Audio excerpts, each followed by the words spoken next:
Through the concrete cracks worn weary by work boots and high heels.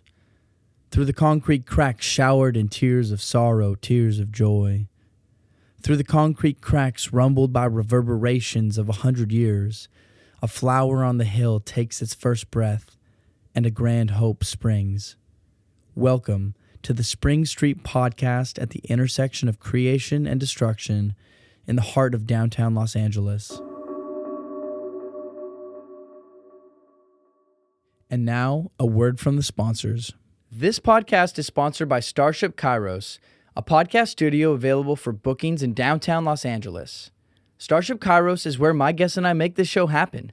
Soundproofed, cozy, and equipped with professional audio gear, Starship Kairos is an ideal location for any type of podcast. Starship Kairos offers a full suite of services including content consultation, mixing and mastering, and custom jingle writing. For rates and booking, check them out on Instagram at Starship Kairos or click on the link in the description. And now, let's dive in. All right, well, John, welcome to the Spring Street podcast. You know, I just realized that, first of all, thank you. It's great to be here. But I just realized you live on Spring Street. That's why you named it. That's why it's called the Spring Street I literally podcast. just made that connection. Yeah, though I don't know if I can truly say that I live on Spring Street anymore. Though Because you live in a van. Because I live in a van. Down by the river? Sometimes. Sometimes? Actually, I think I've yet to live beside a river. By the I've ocean. stayed at a lake in mine. I haven't slept by the ocean yet. No? What? No. Really? No, I should do that. Oh, man, I should do that soon. Yeah, you absolutely should. I That feel like sounds for us awesome. being so close to the coast. Yeah, the first trip I took in my van was up to Santa Barbara. That's pretty sweet. And Santa Barbara's a great place for van life. slept in. I guess actually I did sleep in it by the ocean because it was before I was done. We were done building the vans. Yeah. And I took a trip up to Santa Barbara, and I had the bench and everything built, but I didn't have the cushions or anything yet. Mm-hmm. And so I took the mattress topper off my bed, Yeah. put that in the back of the van, and Darby and I were on a trip up in Santa Barbara. And one afternoon, we just drove to the ocean and like parked the van in a parking lot there and slept. Yeah. And it was pretty great. Dang, man. I think that Santa Barbara is a perfect little van life town. Yeah. Because once you park, you can walk to everything. You Mm-hmm. can ride a bike to everything. You can skate to everything. It's so compact that like the downtown core, you got everything you need. Yeah. It was kind of funny. A year before that trip, I think it was our first anniversary trip, we were in Santa Barbara, and we were in my old car, and we were laying in it, like just like in the front seats, kicked back. And I was like, man, I really want a van Whoa. with a freaking actual bed in the back that we can kick. A year later, I had the van 80% done. Holy shit. That's crazy, man. Yeah. So let's back up at the beginning for the people who have no context. That's fair. of Yeah. your and I's I'm sure that you'll give them relationship. you should give them context in an intro before you even hear me talk. So John and I, we first met because my brother introduced us. Yeah. We were both building vans. I think at that time that we were introduced, had we both bought our vans? I had just bought my van, like the day I met your brother. I must have also just I think bought you my just van did too. Yeah, I was at an event, and I met your brother, Mm-hmm. and like they were going around like, oh, you know, everyone kind of like say something about yourself. Yeah. And I was like, wow, I think the most weird, interesting thing about me is I just bought a van that I'm going to convert. And your brother was like, dude, my brother he just bought a van too. You guys have to meet. And then like the next day we met. Yeah. And your brother made pancakes or waffles or something. Yeah, I think cooked it was breakfast, pancakes, and we yep. like just hung out. And then a week Yeah, later, man. you drove your van up to the shop, and Dude, so that's where it all began. And now yeah, 2 years later, I can't believe it's been 2 years. we're sitting here. I've had the We van both got completed vans. for over a year now. Yeah. I call my van completed, though there's definitely like a 2.0 addition that can be done. Yeah, I constantly make little changes to it. Yeah. Like I took a trip last summer after we finished it. I came back and I overhauled my refrigerator box because Yeah. it used to be like a drawer that pulled out, and I realized that was a pain in the ass. I remember that Especially box. like when it was already like when you converted into the bed Yeah. setup, you couldn't get to the fridge. And I was like, I need to make it a flip top because the fridge is a flip top anyway. Yeah. So I converted that, changed all that out. Like, Yeah. you learn so much just from taking one little trip. Yeah. What do you think were, having built out a van, What are things that you would have done different on your build? Oh God, so many things. So Yeah, many like what? things. Just how I have everything arranged. Like I would have, where my refrigerator is, I would have moved it to the other side of the van, like beneath the bench that I sit in. Mm-hmm. I would have moved the kitchen cooktop to where the refrigerator is so that the kitchen box could be bigger. Because my kitchen box is only like 14 inches wide. Yeah. So it couldn't even fit the stove that I bought. I had to buy a different burner. Oh, and so I have this like huge stove that I had this design planned, and then I didn't have the space to implement that.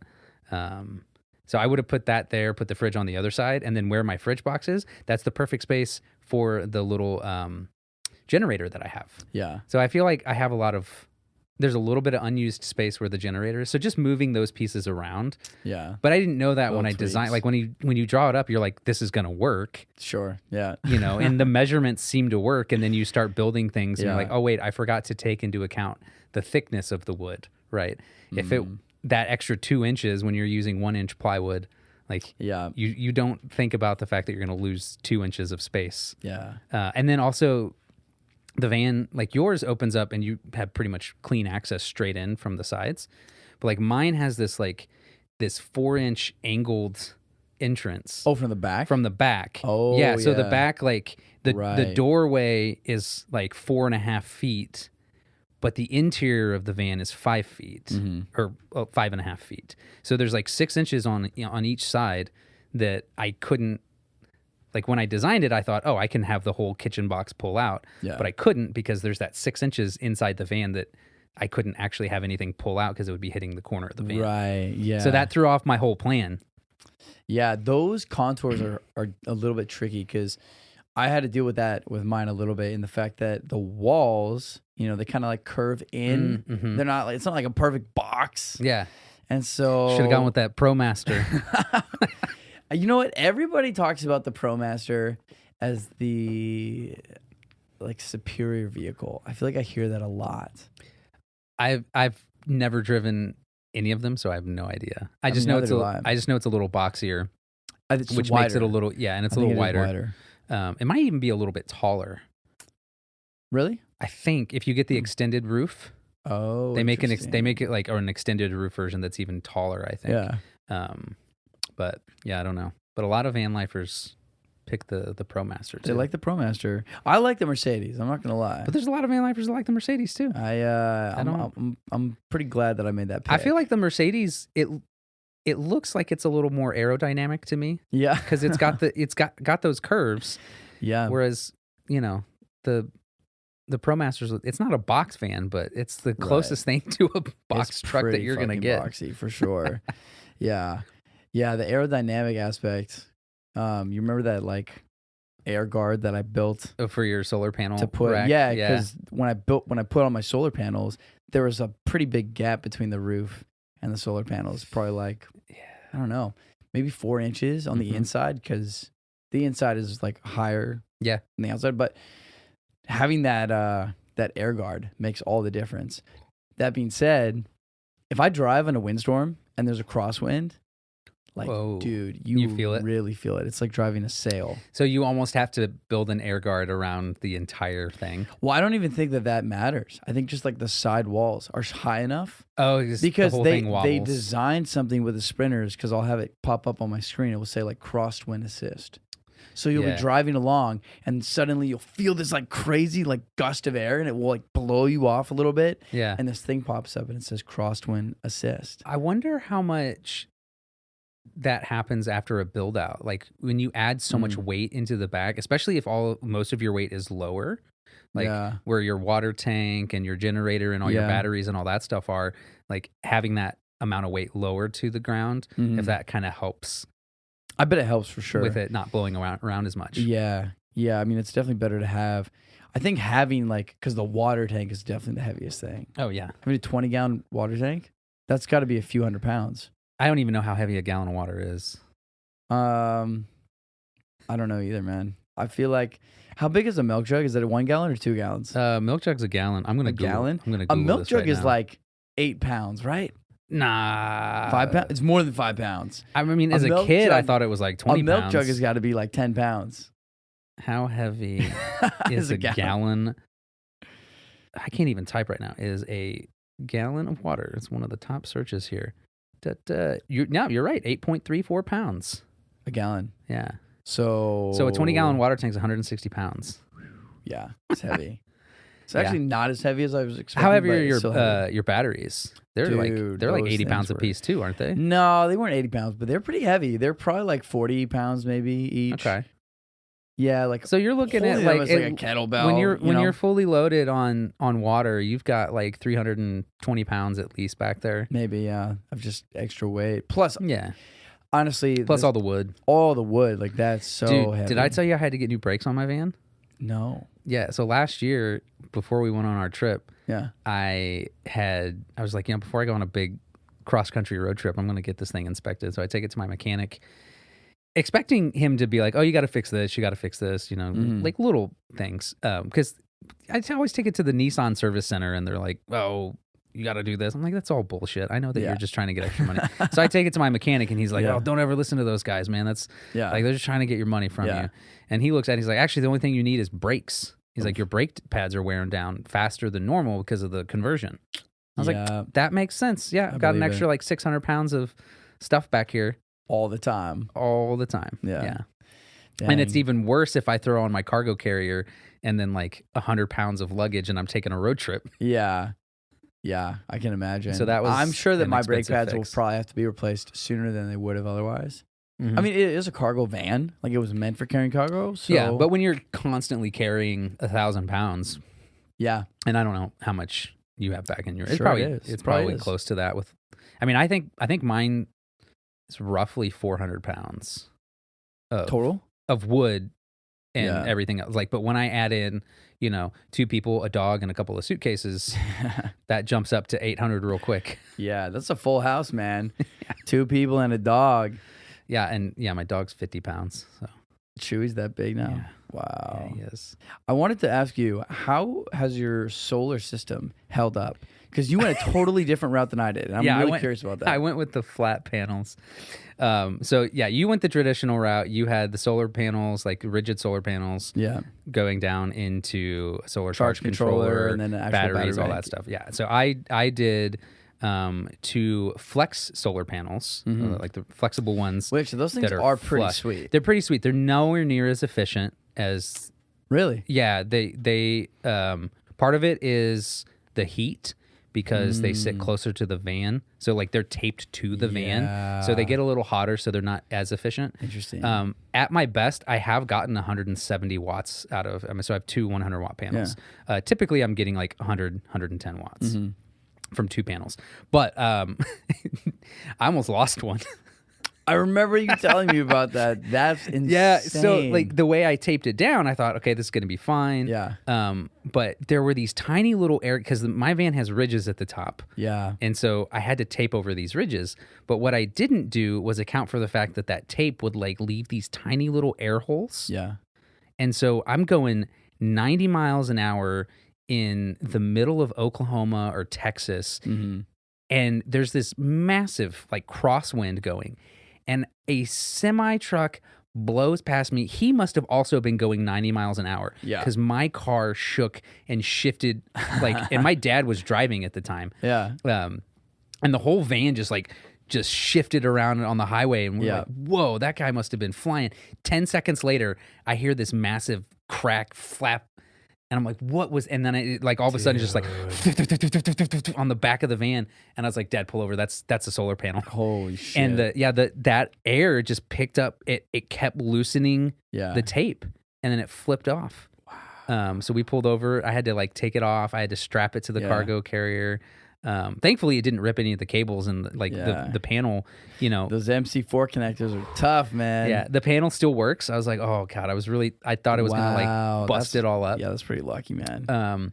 But yeah, so what I ended up doing to fix that was I reset the tape, and then where all those little air gaps are, I just put another strip of tape going the opposite direction to close that gap. Oh, okay. So I haven't had any issues since. I still go 90 miles an hour. That tape is secured. Dude, I don't think I can even go 90 miles an hour in my van, man. I mean, it's a small van. It's Yeah, a very compact. Yours is cool because you can get into parking structures. Yeah, And you can probably parallel park anywhere. The van is 16 or 18 feet long, which is Your van? yeah, No way. maybe 16. No way. Yeah. Really? What, you thought it was longer or Okay, shorter? wait. There's no way because my van has a 144-inch wheelbase, which is like what, 12 feet? Yeah, but that's the wheel. That's from wheel to wheel. That's not including like the full length. So let me look this up. So Nissan NV. There's no way it's 16 feet. I bet you that your van is 12 feet long. Nah, it's deceptive. So Nissan NV 200 dimensions. Maybe 15. 186 inches long. 186. So that's like what? That might be 14 12, or 15 14, feet. 15. So I thought it was 16, but yeah, that's 14. Wow. 14 feet. Dang. Pretty sure. Okay, if that's the case, then mine must be like 17 feet long. 186. Yeah. It's 15 and a half feet. Hmm. Which is great because it's like, a normal car is like 12, 13 feet long. Yeah. So you can fit, and it's not as wide as a lot of cars. It's only 6 feet wide. So I fit into compact parking spots with it.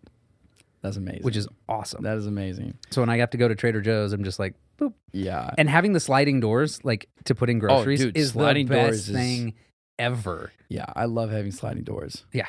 Because I also like, one thing that I'll do, there's a place where I park up against a brick wall, and I try to get as close as I can to it because I know I got the sliding door, so I can get out. But I also, in my mind, kind of think like, the closer I am to the wall, the less likely, like, if somebody was going to come and try to break a window or whatever, they have less options. Like, they're not going to be able to, like, walk around the car and check it out. It's like, I feel like it just reduces the threat. So have you had any crazy experiences sleeping in your van with like people knocking on your van or anything like that? Okay. One crazy experience. So when I was working at Coachella, I drove out. I totally forgot you went to Coachella. I drove out the night before I had to be there. And dude, it was crazy because I was like, I'm going to go out, leaving them like late at night, miss the traffic, kind of scope it out, find a good place to like park. Dude, there was like backed up, stopped traffic. Everyone was trying to get to Coachella early. Well, it wasn't that. They shut down the highway. They shut down most of the lanes. So it's all semi-trucks for an hour. Dang. Stop and go. So I was in traffic so late. I got there so late. And then when I get there, I kind of drive around. I scope it out. It's super late at night. And I see a parking lot. No signs anywhere. And I'm like, oh, this parking lot looks chill. Dude, middle of the night, I got a knock on the van. And I'm like, all right, it's finally happened. I finally got the knock. So I'm thinking, okay, if I just don't say anything, if I don't move, like if they don't know I'm in here, like what are they going to do? I'm in a parking lot. There's no signs. So if they don't know someone's in here, what are they going to do? Tow you away while you're in it? Well, so dude. So eventually the person who was knocking, like they go away and I hear their car drive away. But then I hear another car drive up. And I just hear like an engine running. And it's like still running. It sounds like it's right in front of my car. And I'm like, maybe I should take a peek and see what that is. So I get up out of bed and I look through my curtain and it's a flatbed tow truck lined up perfectly with my car, ready to fucking tow me. And dude, my heart was just racing. I put on my clothes. I jumped in the front seat and I whipped out of there, man. I just dipped. Oh, you didn't even talk fast to the people? You just like drove away? Dude, I just drove away. And luckily I had backed into that spot. Yeah. So if I hadn't backed into that spot, dude, I don't even know if I would have been able to like. Always back into spots. Yeah. Quick escapes. Anytime. Yeah. So. That's hilarious. That's the only time I got a knock. One time I was asleep and I felt like somebody tow you like. Though, if there's no signs in the place. I think it was because of Coachella. Yeah. And just not wanting people to like camp out and stuff like that, So, but that's the only crazy thing. there was one time I was asleep in my car. Well, I was trying to go to sleep in my car. I was in Phoenix for the Super Bowl, and I think somebody like jumped off of my ladder, and because I just felt my whole car just rock, and I instantly shot up out of bed. And you know, you're like on alert. You're like, oh my god, like what's about to happen? But then nothing happened. So no one's broken into my car. No one's tried, at least while I've been there. Like that's been good. Have you thought about getting a security camera system? Yes, I have thought about that, and I really need to do it, dude. So I know you love 70 Savage's videos a lot. Yeah, he did the outdoor Blink cameras. Ooh, they're tiny little black cameras, and you can mount them up. They're yeah, and the batteries last for like a year on them. They're battery powered, so you wouldn't have to worry about like wiring them to any system, and you can access them on your phone like from Blink anytime. The brand, is that what it's called? Yeah, Blink. It's an Amazon brand. I should get something like that. I also need to get a better tracker on my car too, because I thought that my tracker on my phone, like through the Mercedes app, worked. Yeah, but dude, my car got towed the other day, and it said that my car was where I parked it, not where it actually was. Interesting. Yeah. So it's not an actual GPS. Nope. Huh. Nope. Yeah, you could just get like a little GPS, like a tile tracker or something like that you could. Yeah. So I needed to do something like that. You just throw that thing in the like in the glove compartment. Yeah. But, you know, or hide it behind a wall. A lot of improvements that little things like that, yeah. It's always getting better and better and better. So, like recently I added these little kind of like loop brackets onto my wall, and then I have carabiners that I have on my mugs so that I can like hook them on. So that they're not like falling out or like falling off because I have stuff like falling off the shelf all the time when I'm driving. Yeah. And it's mostly thankfully I don't have that problem. I did end up building a new shelf after the first trip. Really? Yeah, it covers my so you know I had the Roku and it was just like mounted to the wall and like by itself, and I was like, I need a place to like set my phone and charge my phone. Yeah. And like having a cup holder in the back would be great. So I designed a shelf where I could put my wireless charging pad, and then I just drilled a big hole that I could fit like a water bottle in. Nice. Yeah, because I had slept in it a couple of times. Yeah. On like random like little 1 night or 2 night trips. I'm like, I need a place to set my phone. Yeah. I'm like charging it in the front seat using like the charger. Like I have the charger up there at the front that's plugged into my generator, but it's like in the front seat. How many like how often do you actually watch movies on your little in TV the van? Yeah. I don't think I've turned it on since last summer. Really? No. Yeah, I feel like the TVs, they look cool, but I feel like they're very underutilized. They are, and occasionally when I'm at work, so like where my parking lot at Pepperdine is like up on a hill and overlooks the ocean. Yeah. So when it's a nice day, and I haven't done this a lot recently because my classes have been back to back. So I show up, I teach 2 classes, then I just leave. But last year I had like a 4-hour break between classes, and I would go down there and I would just swing those doors open and I'd take a nap, or I'd plug my laptop into the monitor and I would just work there because I didn't have an office. But now that I'm full time, I have an office. So but I also don't have any windows, so sometimes I still go out there and work. You have no windows in your office? No. Dang, man. No. It's kind of gloomy. It is, man. I have to work my way up to like, you know, get that office with the window with the ocean view. Yeah. How's that going? This is your second year? Third year? Second year, yeah. And I just had my review today, which was awesome. Sweet. Like, it's going great. I love it. Dude, we got to we were talking about this offline. But it's funny because like our first point of connection was like building the vans. Yeah. And then we started like, you know, playing some music together a little bit. But this right now, you got, you know, got my camera set up. Camera setup going on. I mean, this is what I actually do professionally. And this is like the part of you that I actually barely know anything about, besides you just telling me about your work at Pepperdine. So have you I feel like I should know this. You've done full-length documentaries before, right? I've done 2 feature documentaries and we just released a series. So it's like a 7-hour series. Whoa. Well, not 7 hours. I guess it's a half-hour episode. So 7 episodes. So it's 4.5 hours. That's cool. What is the series called? 3.5 hours. It's called The History of Fabulous. It's about the history of makeup. It's like a kind of a historical documentary. Huh. Yeah. Who did you do that with? So the same guys I did the first 2 documentaries with when I was in grad school. I went to film school in Florida 2015, and one of my he wasn't an instructor of mine. He was a what do you call that? Like a TA, teacher's assistant. Yeah. And in my screenwriting class, and we just like kind of made friends. He's a few years older than I am, and he was working on a documentary. And was like, "Hey, you're a great editor. I've seen some of your work. Like, do you want to edit this documentary?" I was like, "Sure." And I also showed up and helped with some production days. And then the next documentary, he went to Italy, shot the whole thing with a smaller crew there, and then I edited that documentary. Mm-hmm. And then the next one, I was like, "Dude, I'm tired of editing. Like, I want to be a cinematographer." Yeah. So then I was the DP for that series, the one that just released, and a co-producer on it. Nice.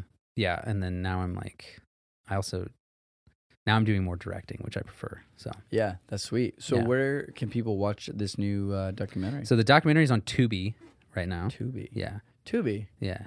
Yeah. Tubi. I think I It's know like, Tubi. It's like the free version of Hulu. It's free Yeah. stuff. Like everything on Tubi is free. It's just has ads. Yeah, that's so. sweet. Yeah, it's easy for us because it's like it's not terribly difficult to get things like distributed on there. Mm-hmm. But then as far as like revenue goes, it's like people just have to watch it. Yeah. So what is that process like of getting a show on Tubi or getting a documentary? I haven't worked a whole lot on that end of it, but we have a distributor who kind of manages all that for us. Yeah. So she goes and like we give her the show, we give her like whatever we have, like a trailer or a pitch deck or whatever content she needs to basically go to distributors and say, "Hey, I have this show, 3.5 hours long. This is what it's about." That's sweet. Yeah.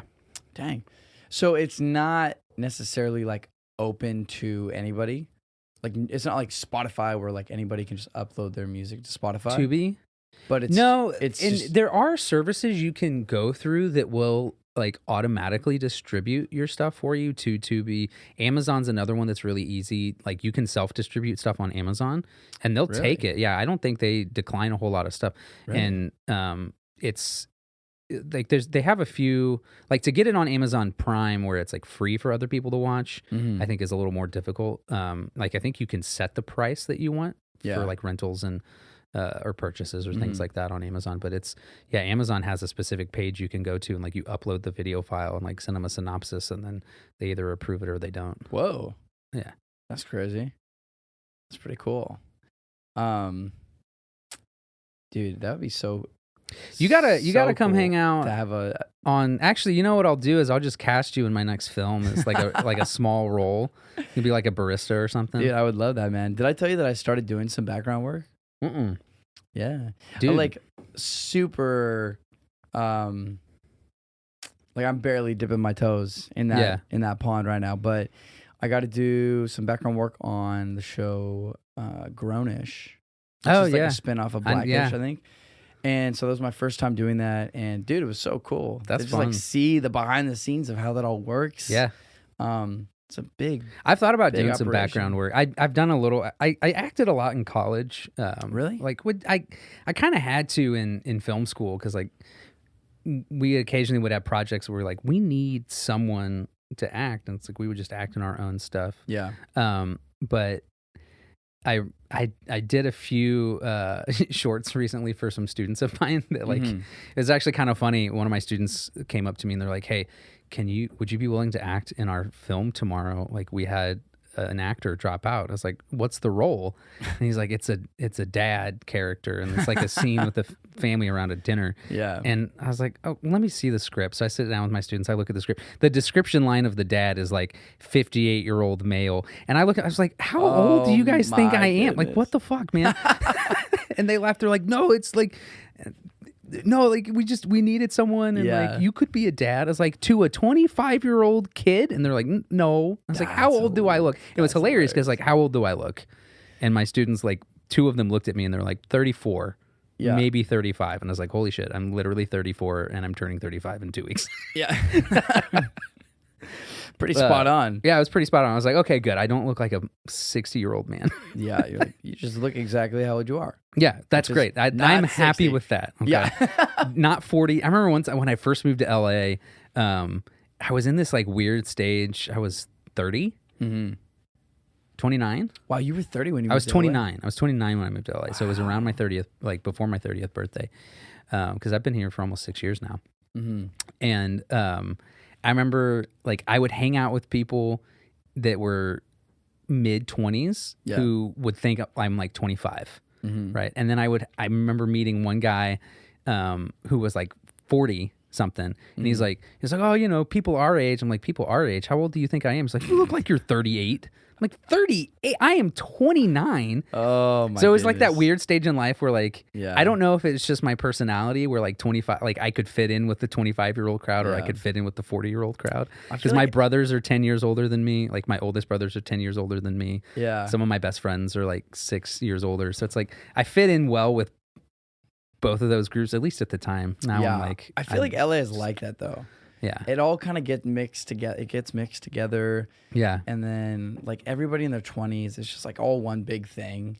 Yeah. Though like you do feel the differences. Like I feel the differences now that I'm in my late 20s compared to like when I'm hanging out with kids in their early 20s. Like I can definitely feel that difference. Oh yeah. But Like then when I'll hang out with people in their 30s or even 40s, and it's like we're all just kind of feeling like we're on the same. When I'm on level. set with my students, like the amount of energy and drive that they have, I'm like, I wish that I still had like. Yeah. I can't do. This is where the one thing I hate about the film industry, and probably why I will always like remain doing independent film stuff. Yeah. Instead of going into like big studio stuff, is that I can't do 14-hour days over and over and over again.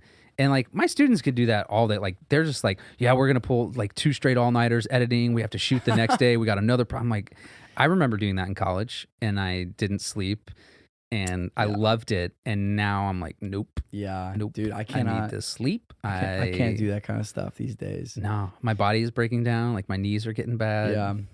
I mean, I can do that like a one-off day. I stand up from like just anything, and all of my bones are just like crack, crack, crack, crack, crack, crack. You know, it's like, yeah. Though I will say, when we were working on the vans, when I was like really locked in on a job, like when I was really in the zone, dude, the time would fly by because we did long days. We would do some long days. I learned that's from, well, at least for me, you know, around that time I think it was right after we finished the vans. Actually, I was diagnosed with ADHD.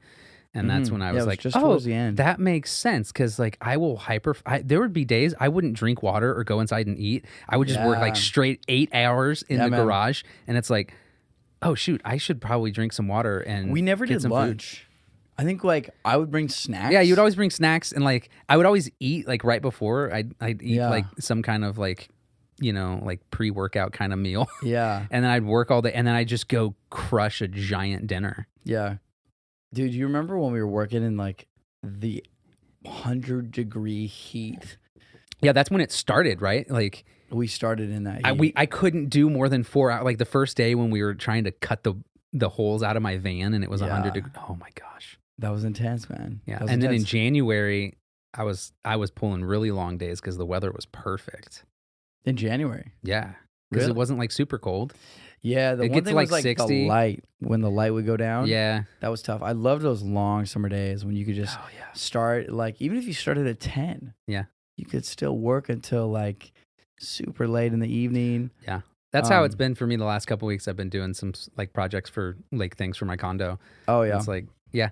The Sunday I went out, actually funny, I got sick doing this because I ended up overheating. But really? I went out in the morning, did a little bit, went inside, ate lunch. A couple hours later, went back out once I got some shade, worked for another couple hours. Yeah. But it was still really hot on Sunday. It was like almost 80 degrees up there. And if you're standing in the heat, like in the direct sunlight, it feels way hotter. Yeah, than that. Sunday got pretty warm. I was working at a farmer's market. Yeah, the sun came out. It was nice, man. It was glorious. Every time you tell me you work at a job, it's like something completely different than what you had done before. How many different types of jobs have you worked? Dude, it's at this point, it's almost not even worth like describing them all because there's so many different things. Yeah. It's always something new.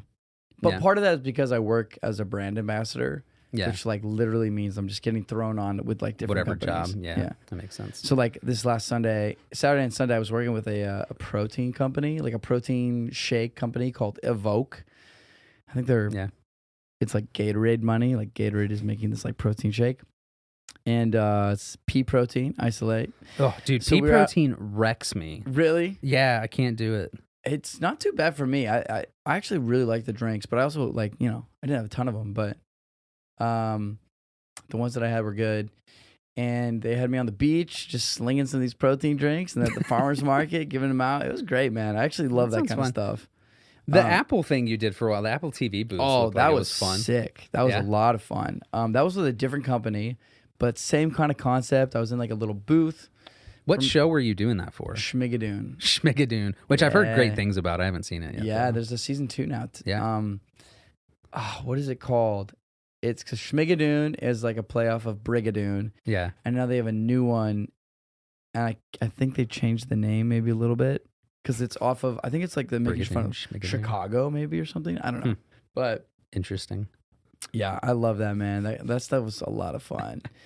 But yeah, I definitely got to get you on a production sometime. Well, I feel like we just got to do a doing a documentary together, man. we should do Well, that. van life documentary. I'm doing a feature next summer.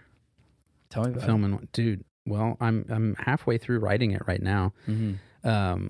It's taken a lot of different forms. It started as a rom-com based on, like, loosely based on my experience online dating post divorce, Yeah. and it was like more generally focused on like that aspect of like dating multiple people at the same time, going on like really bad, really shitty dates, really weird dates, things like that. Yeah. And it's evolved to where like now that part of that part of the story is just like a really small like aspect that like kind of opens the film. Mm-hmm.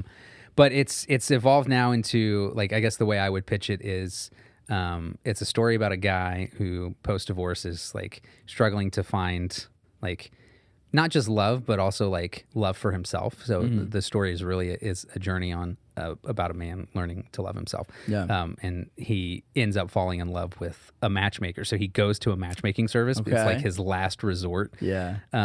But I've thrown in like tons of little things from my experience. So it's now even more based off of my experience. Yeah. Minus the actual matchmaker part. Yeah. Because I never did a matchmaking service. But an interesting thing about it too, though, is I've been doing a directing masterclass that's been super helpful. And as I've been kind of like working through some of that stuff of like, what are the kinds of stories that I want to tell? Why does anyone care that I'm the person telling those stories? What I've learned is that like there is a lot of value in like people's personal stories. And so it's weird how this has evolved, but this will all tie back to what we were talking about a second ago. So I decided like the most interesting thing about my story isn't like, oh, that I got divorced or that I started online dating or that name any of the other things that, you know, I could identify myself as. What's most interesting about my story, I think, is growing up with a physical skin condition that like literally made me feel separated from society and like learning how to love that aspect of myself. And so it's like, I should start telling stories about that, like people that have physical differences, things like that, that they struggle with, that really have to go through this extra journey to learn how to love themselves. So I was like, I'm just going to give the character like my skin condition, because there's very few stories, if any, like I don't know of any, of characters or films that like deal with characters like that. Except maybe Shrek, which is one of the most influential movies for me. And so I was like, all right, I'm going to give my character, so my skin condition is called ichthyosis. I'm like, I'm going to give the character ichthyosis. And like for a couple weeks, I'm like writing this, like adding this stuff into the script. I'm like, this is great. Like it's really helping his character evolve. The emotionality of the sequences is really coming out a lot more, adding this element into it. And then I was thinking like, I don't think there's any actors that have this skin condition. Like, how am I going to go about finding an actor? And I had been doing some of this acting stuff with my students. Like I did like 3 in 2 weeks, 3 short films. And then I remember calling up Darby and I was like, I think, and a couple of my writing partners, I was like, I think I might just have to act in this myself. And I remember Darby being like, I kind of figured that was where this was going to actually end up. I'm like, Yeah. how did you know 2 weeks before I did? Yeah. Dude, that's pretty sweet. Yeah. So now it's evolved into that. But one of my favorite moments, like, is it's early on in the story. But I remember one day, this would have been like, I don't know, 4 or 5 months after I got divorced, I got a text message from an unknown number. Wait, maybe this was, it might have been a year. I might have already been dating Darby, actually. This might have been like over a year afterwards. But I get a text message from a casting director for a reality TV show. And they're like, we're casting for a new show, Divorced and Dating. Oh my goodness. And I was like, who the fuck gave my number? Like, they texted me. They didn't Yeah. email me. Yeah. This wasn't like, LinkedIn or a text message. Someone had to have met this casting director and been like, yo, this guy, John, Yeah. get him on the show.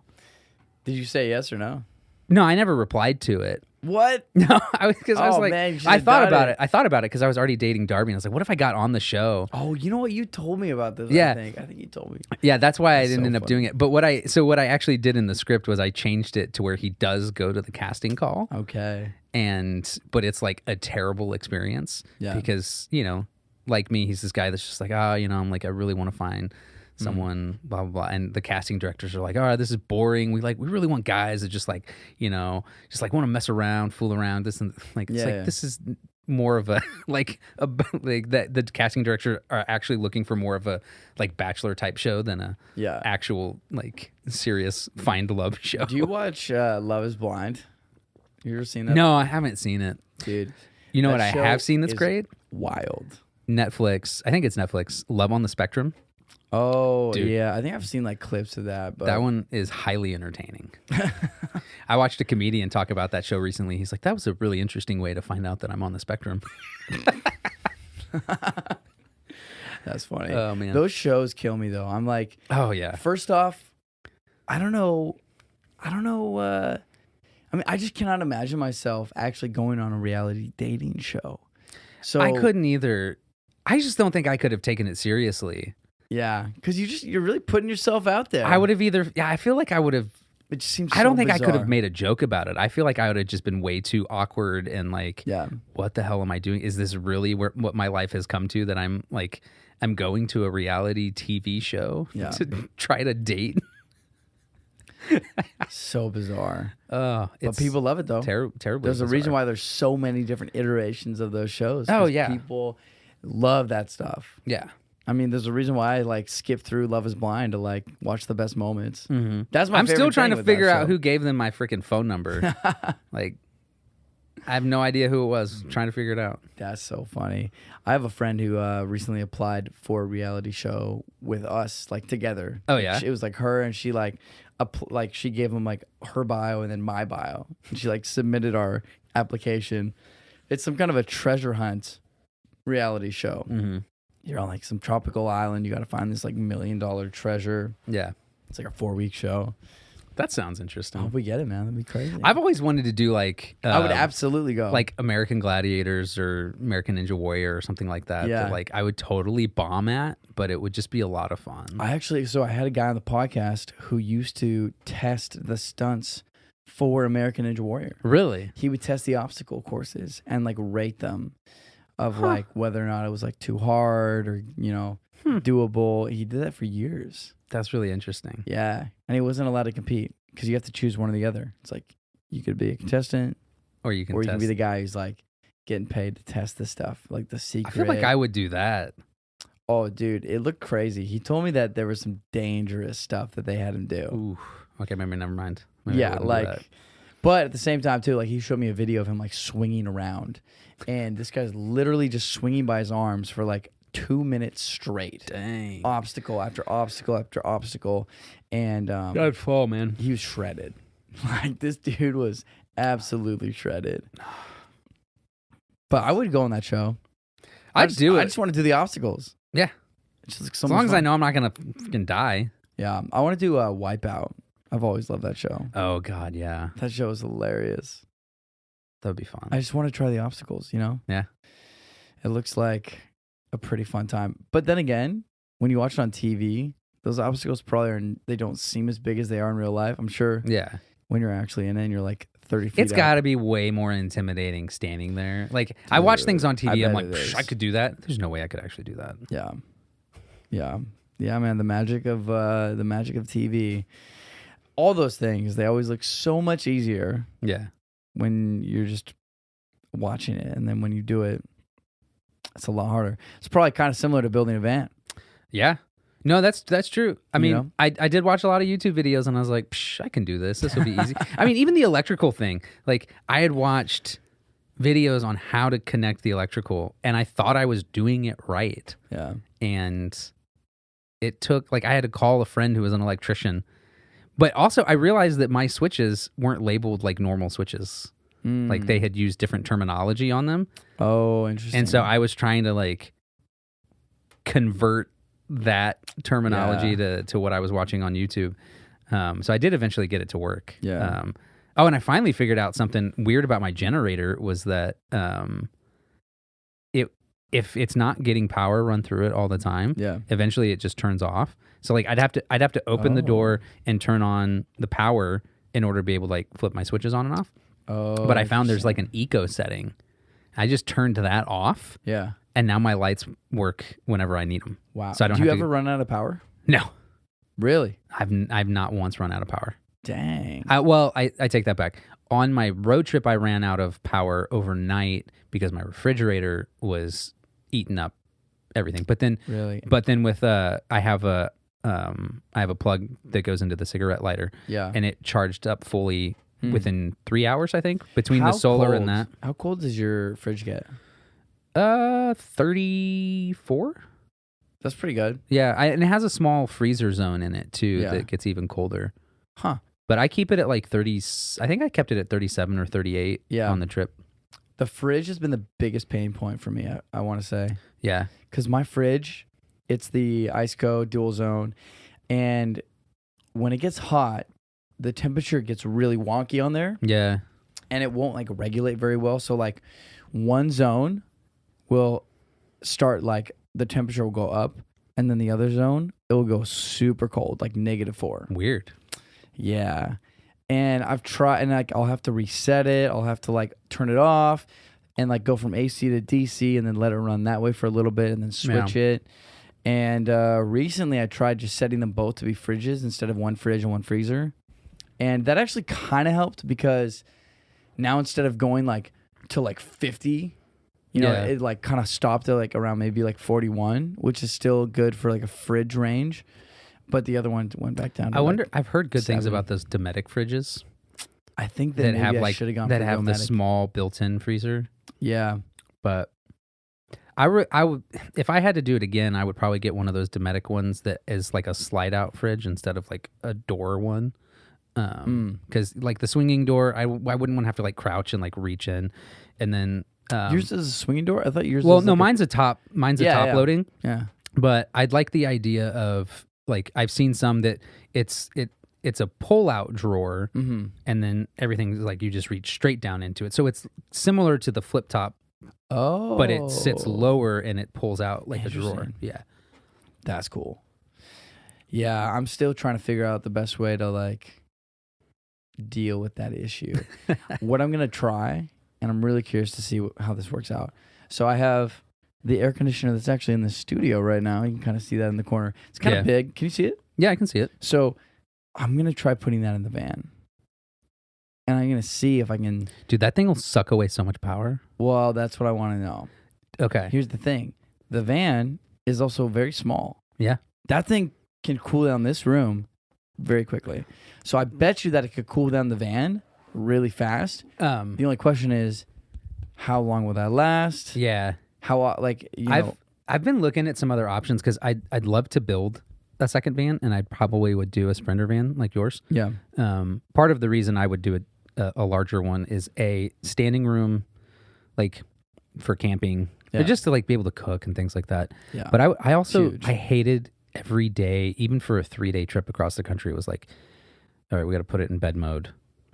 We have to take it out of bed mode. And if I had the fridge box designed the way it is now, it would have been a little more doable because I probably would have just left it in bed mode all the time. Yeah. Because I still would have been able to access the fridge. But when it's in bed mode, I can't access the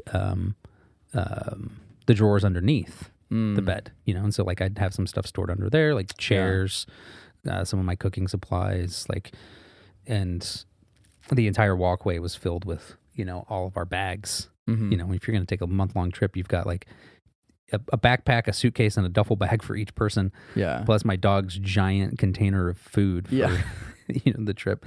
And so it's like, I would prefer to have a larger space where I don't have to, like, I have zones that I don't have to constantly be converting things. Like, here's my bed, here's a small dinette where two people can sit. Yeah. You know, here's, and a bathroom. Like, staying at a campsite, like, the Koas are great because their bathrooms are really nice.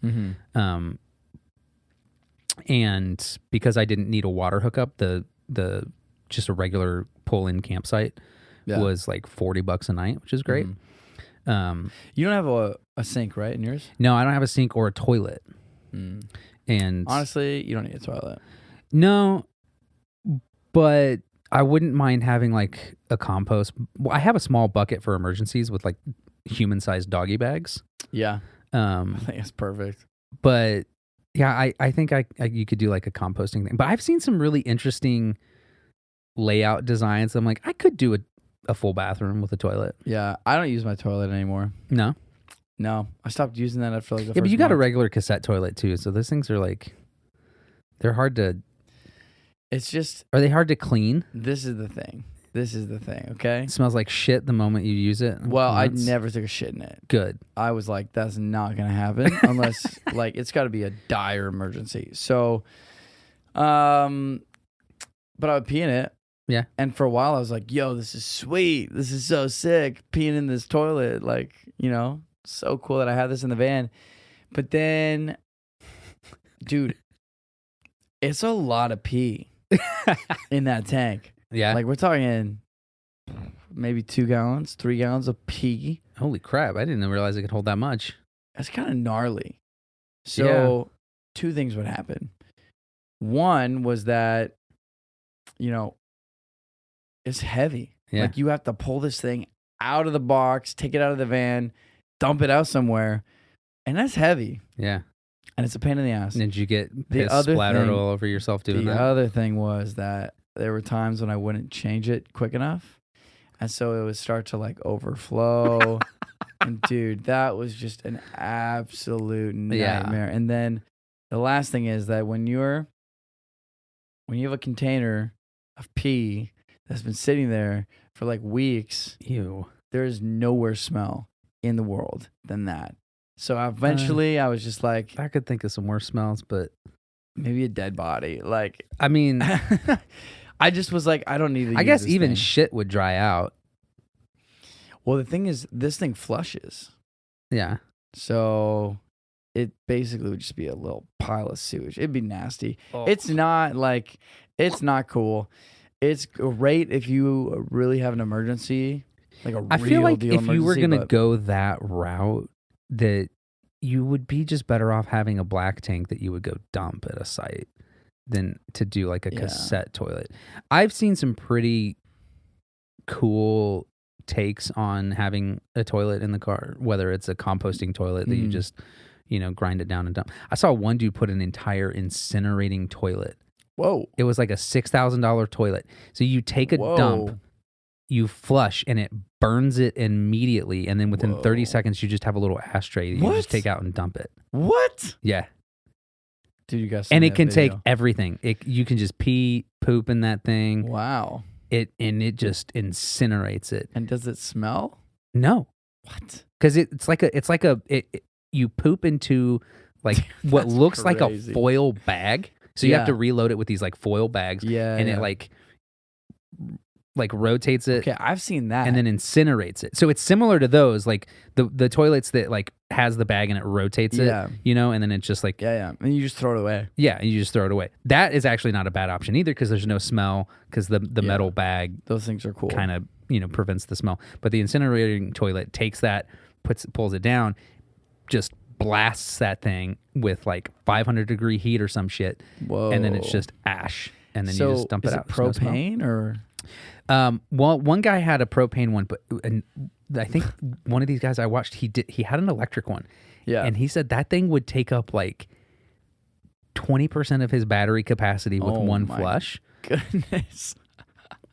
That's crazy. But, if you just like, once a day, do that, drive around, charge your stuff up, you're fine. Yeah. But yeah, I would add some kind of, the thing with some designs is that I want all the space to be usable without like, it doesn't necessarily have to serve dual purposes. Yeah. But I would hate the idea of like having a wet bath and taking up all of that space that I only use once a day. Like I only shower once a day. You use the toilet 3 or 4 times a day, whatever. But that's a lot of space to be taken up. But I've seen some pretty interesting designs. I saw a guy built right behind the driver's seat, he built the shower, but it was really wide. So it was from the driver's seat to all the way up to the passenger seat. So you have the walkway there. Wow. So he built the shower there, and he added so it's like a diamond shaped one, and he had 2 of those. I can't remember the name of the brand of the shower doors that like close. They like roll up. It's like just a sliding glass door? Or? It's not glass. It's like a plastic. It's they roll up, but it automatically like cleans and wipes it dry when you do it. And I can't remember the name of the brand right now, but he put 2 of those, and so when it's open, the shower is just a walkway up to the front. Oh, so he walks through his shower to get to the cab. Interesting. But then he can close it off and just shower right there, as opposed to just having this cool. isolated box that is like only used for that. The shower now becomes the walkway. That's cool. Yeah. So like if you do things like that serve dual purpose, I think it works a lot better. But yeah, I got to say the shower issue has never been something that I've had to worry about, just because like I'm a city van lifer, man. Dude, so I'm just at the gym. I have a skin condition that requires daily showers, and like I shower every day, man. But my skincare routine, like it's so particular that I couldn't do. I mean, I could probably do a gym shower, but it would have to be like a nicer like. Equinox. All right, so I went to Equinox a couple of times. Yeah, and dude, the soap they have is nice. The steam room is great. Yeah, Equinox, and they have a really towel nice. service. Now that's a big thing for me, is because like Cliffs of It, they have a towel service. Really? Yeah. Okay. The climbing gym I go to. Because the thing for me is like I buy new towels every single year because like my skin gets like, a lot of people probably wouldn't know this, but like dry skin is like a breeding ground for bacteria. So like just maintaining like hygiene is naturally challenging for me. Yeah. And so when I'm drying off and all of that skin is like getting just like sloughed off, right, the towels but within a year, it's just like no amount of vinegar and washes is going to make that towel smell any better. Yeah. So I'm like, if I were to live in a van in that tiny space and I like had these fucking towels that take forever to dry. Yeah. Yeah, see, I don't have to worry about that. That would be disgusting. Where I go, so towel service, man. 100%. Towel service is the best. Like, I am so cool to pay whatever I got to pay to go to the gym. Yeah. Where there's towel service. See, that difference. Would, if I had a toilet and then had a setup like that would be okay, I think. Yeah. But I like a little more space. So for me, like van life is definitely not like gonna ever be a full-time thing. Well, so let me tell you, man, my next build is gonna be a box truck for sure. Sweet. I would love to do a school bus. I don't think that's I would love to do a schoolie. That would be fun. I'm not there yet. I feel like I'll probably do a school bus. Or like an old double-decker bus. Oh, dude, that would be so cool. Oh my God. But even sick. if I did something like that, it would be one of those things where I probably would never drive it. It would just be like my tiny house that I park on land. Well, and that's the thing. Box trucks, those things were meant to be driven. Yeah. They were meant to be driven across the country. I'm not about the ambulance life. It's basically a box truck. They're just I feel like there's too much inside. What I would do with a box truck, I would be very particular about this. If I were building one, I would get one that has like that lip that goes over the cabin that you can build like you could build a loft bed up into. But I also would want one that has access to the driver's seat from inside. Yeah, so these are my requirements for a box truck. Same thing, having that like lip that goes over the cab, having access to the cab from the box. Yep.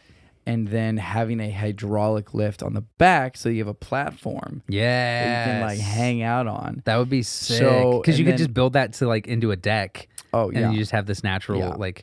So that would flip up, cover the back of the van. Yeah, like those Quixote trucks, you know? Yeah. If you do that... Well, I guess you still have access through the cab, but like would you build a door on the side of the truck to get in and out of? And then what I've seen people do is they install these like retractable stairs. Yeah, I've seen those too. Those are really sick. Those are pretty sick. But... I was hanging out in one when I was at Schoolypalooza, and this guy had like a bed lift. Oh my gosh! So the bed would go up and down, and when it was up, I've seen some of those in vans. It was just like a living room with couches, and then it would come down and be a bed. Yeah, so fun. Dude, I watch too many van life videos, but I've seen several people are using those systems now. Yeah.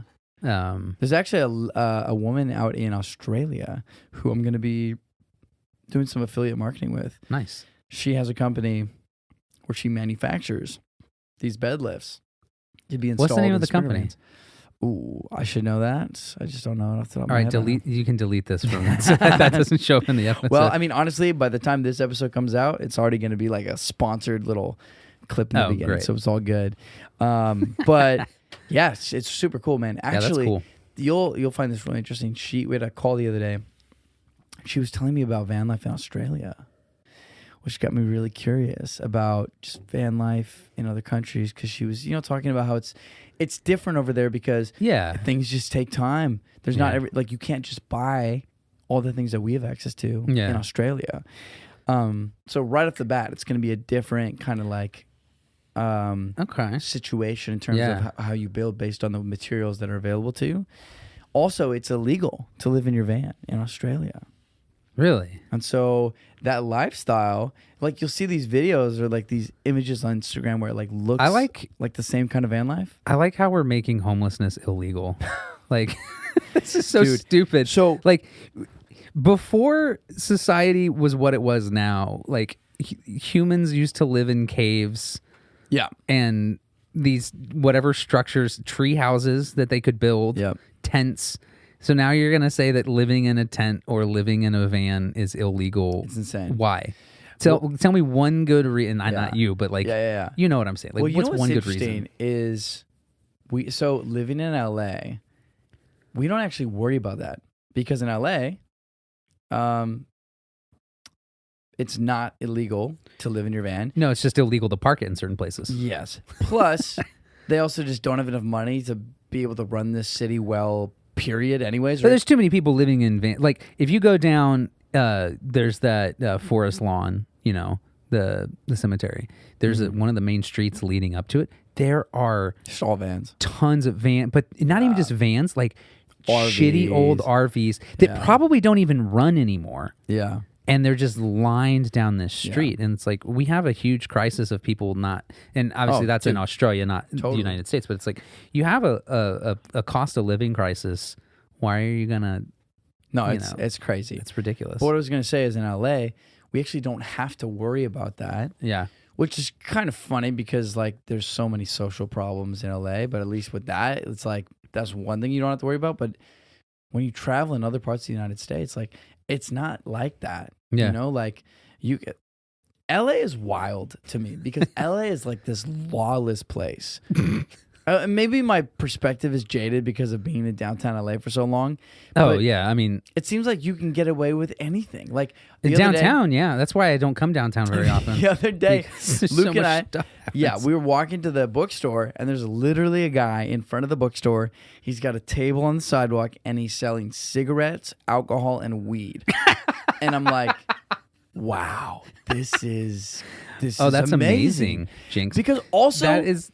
I don't care about you know what, this dude is doing what he's got to do to survive out here, and there are bigger things to worry about, which like LA, especially downtown LA, is just such a mind-boggling experience. I think that phenomenon right there is very true of any large, because I've seen stuff like that in New York City.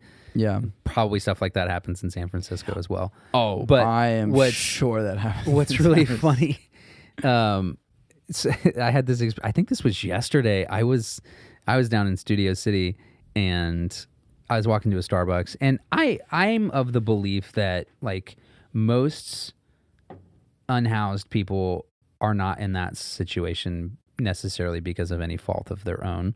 Mm-hmm. Like, sure, there's probably things that they've done that contribute to, but I think there's a lot of systemic things that have put people in these positions and keep them in these positions. Absolutely. And so, I'm very much along like of the belief that I will do whatever I can to help you, because I believe that that's like what we should do as humans, you know? And so if I pass a homeless person, they're like, hey, can you get me something from Starbucks or from the store? I'll be like, yeah, I can grab you a sandwich, or I can grab you drink like a bottle of water or whatever. Or if I have something in my car and I pass someone on the corner, like I'll hand them something.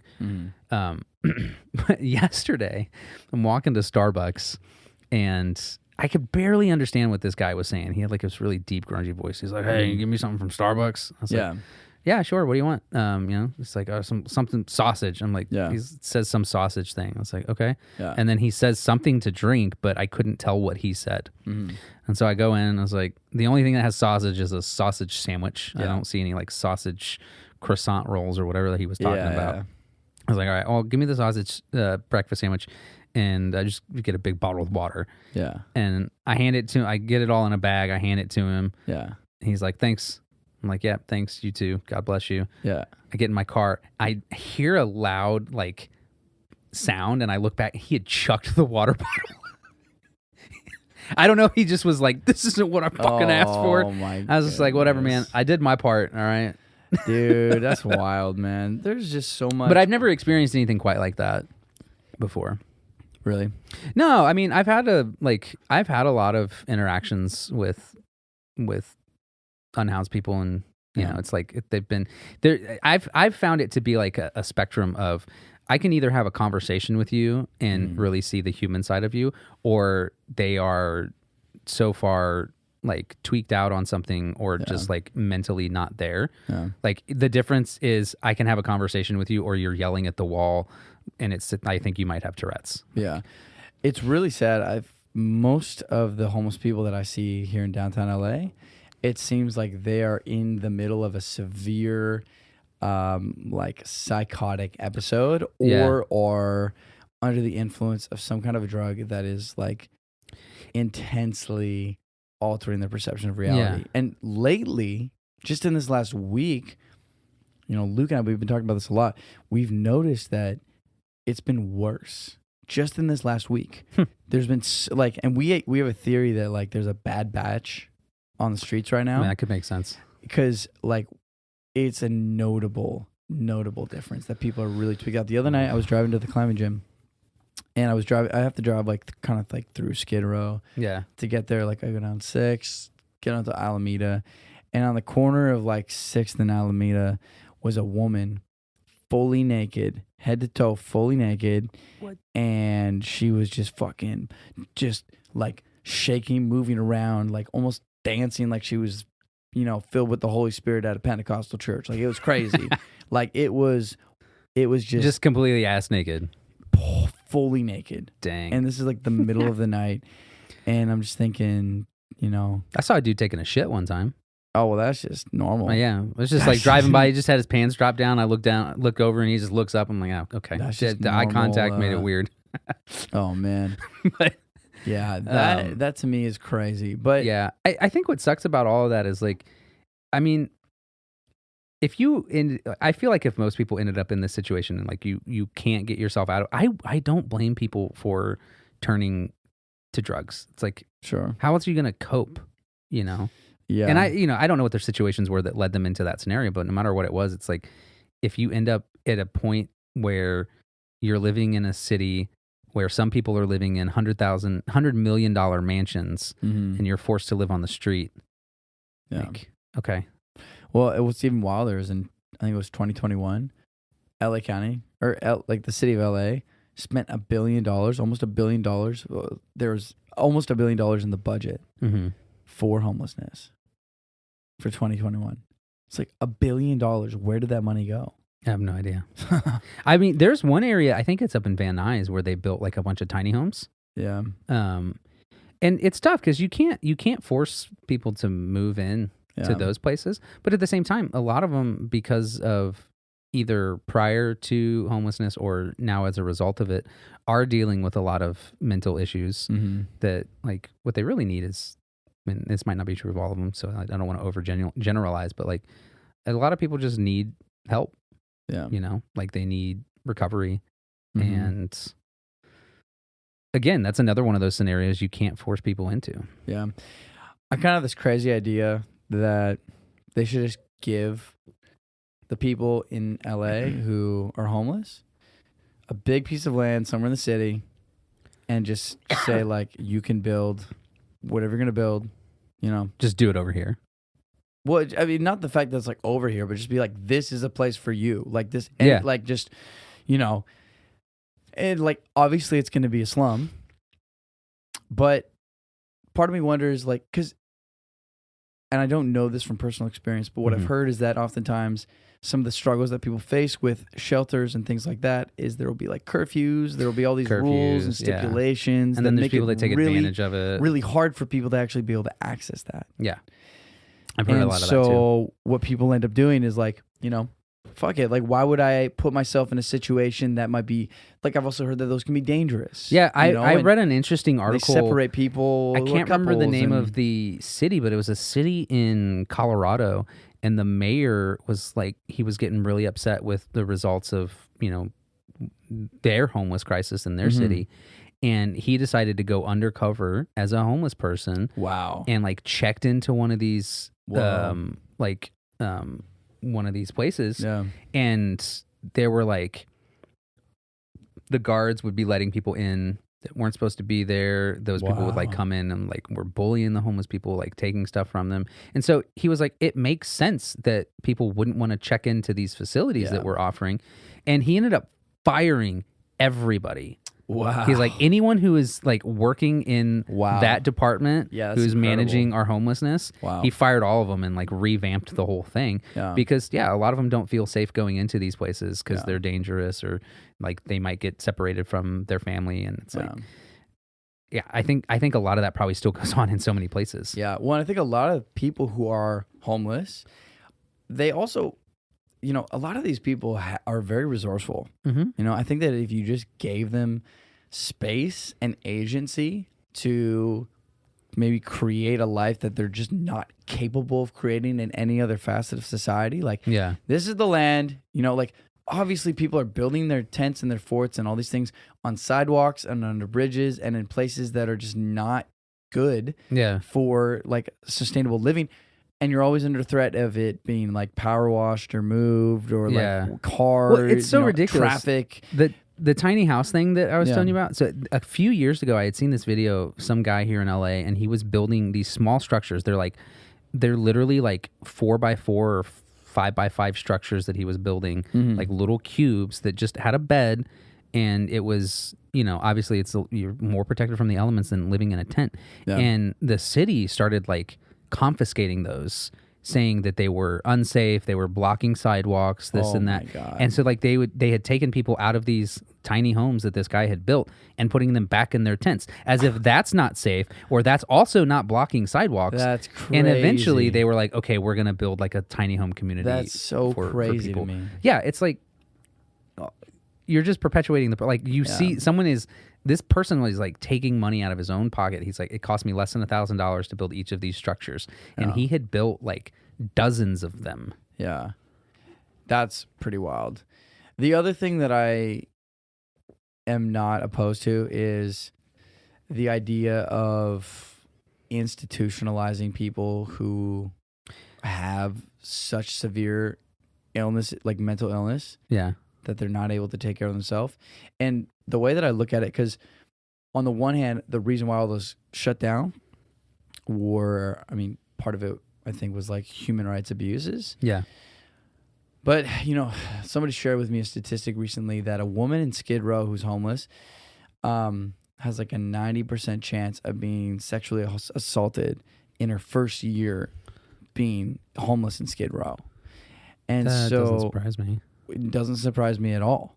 Huh. And so you got to wonder, okay, for a woman having a 90% chance of being sexually assaulted in her first year living in Skid Row, could that be, like, could it possibly be worse? Like the chances of,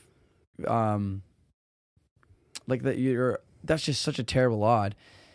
If you were to have that person institutionalized, is that actually going to be worse? Because we're talking about like some seriously dark stuff going down in Skid Row.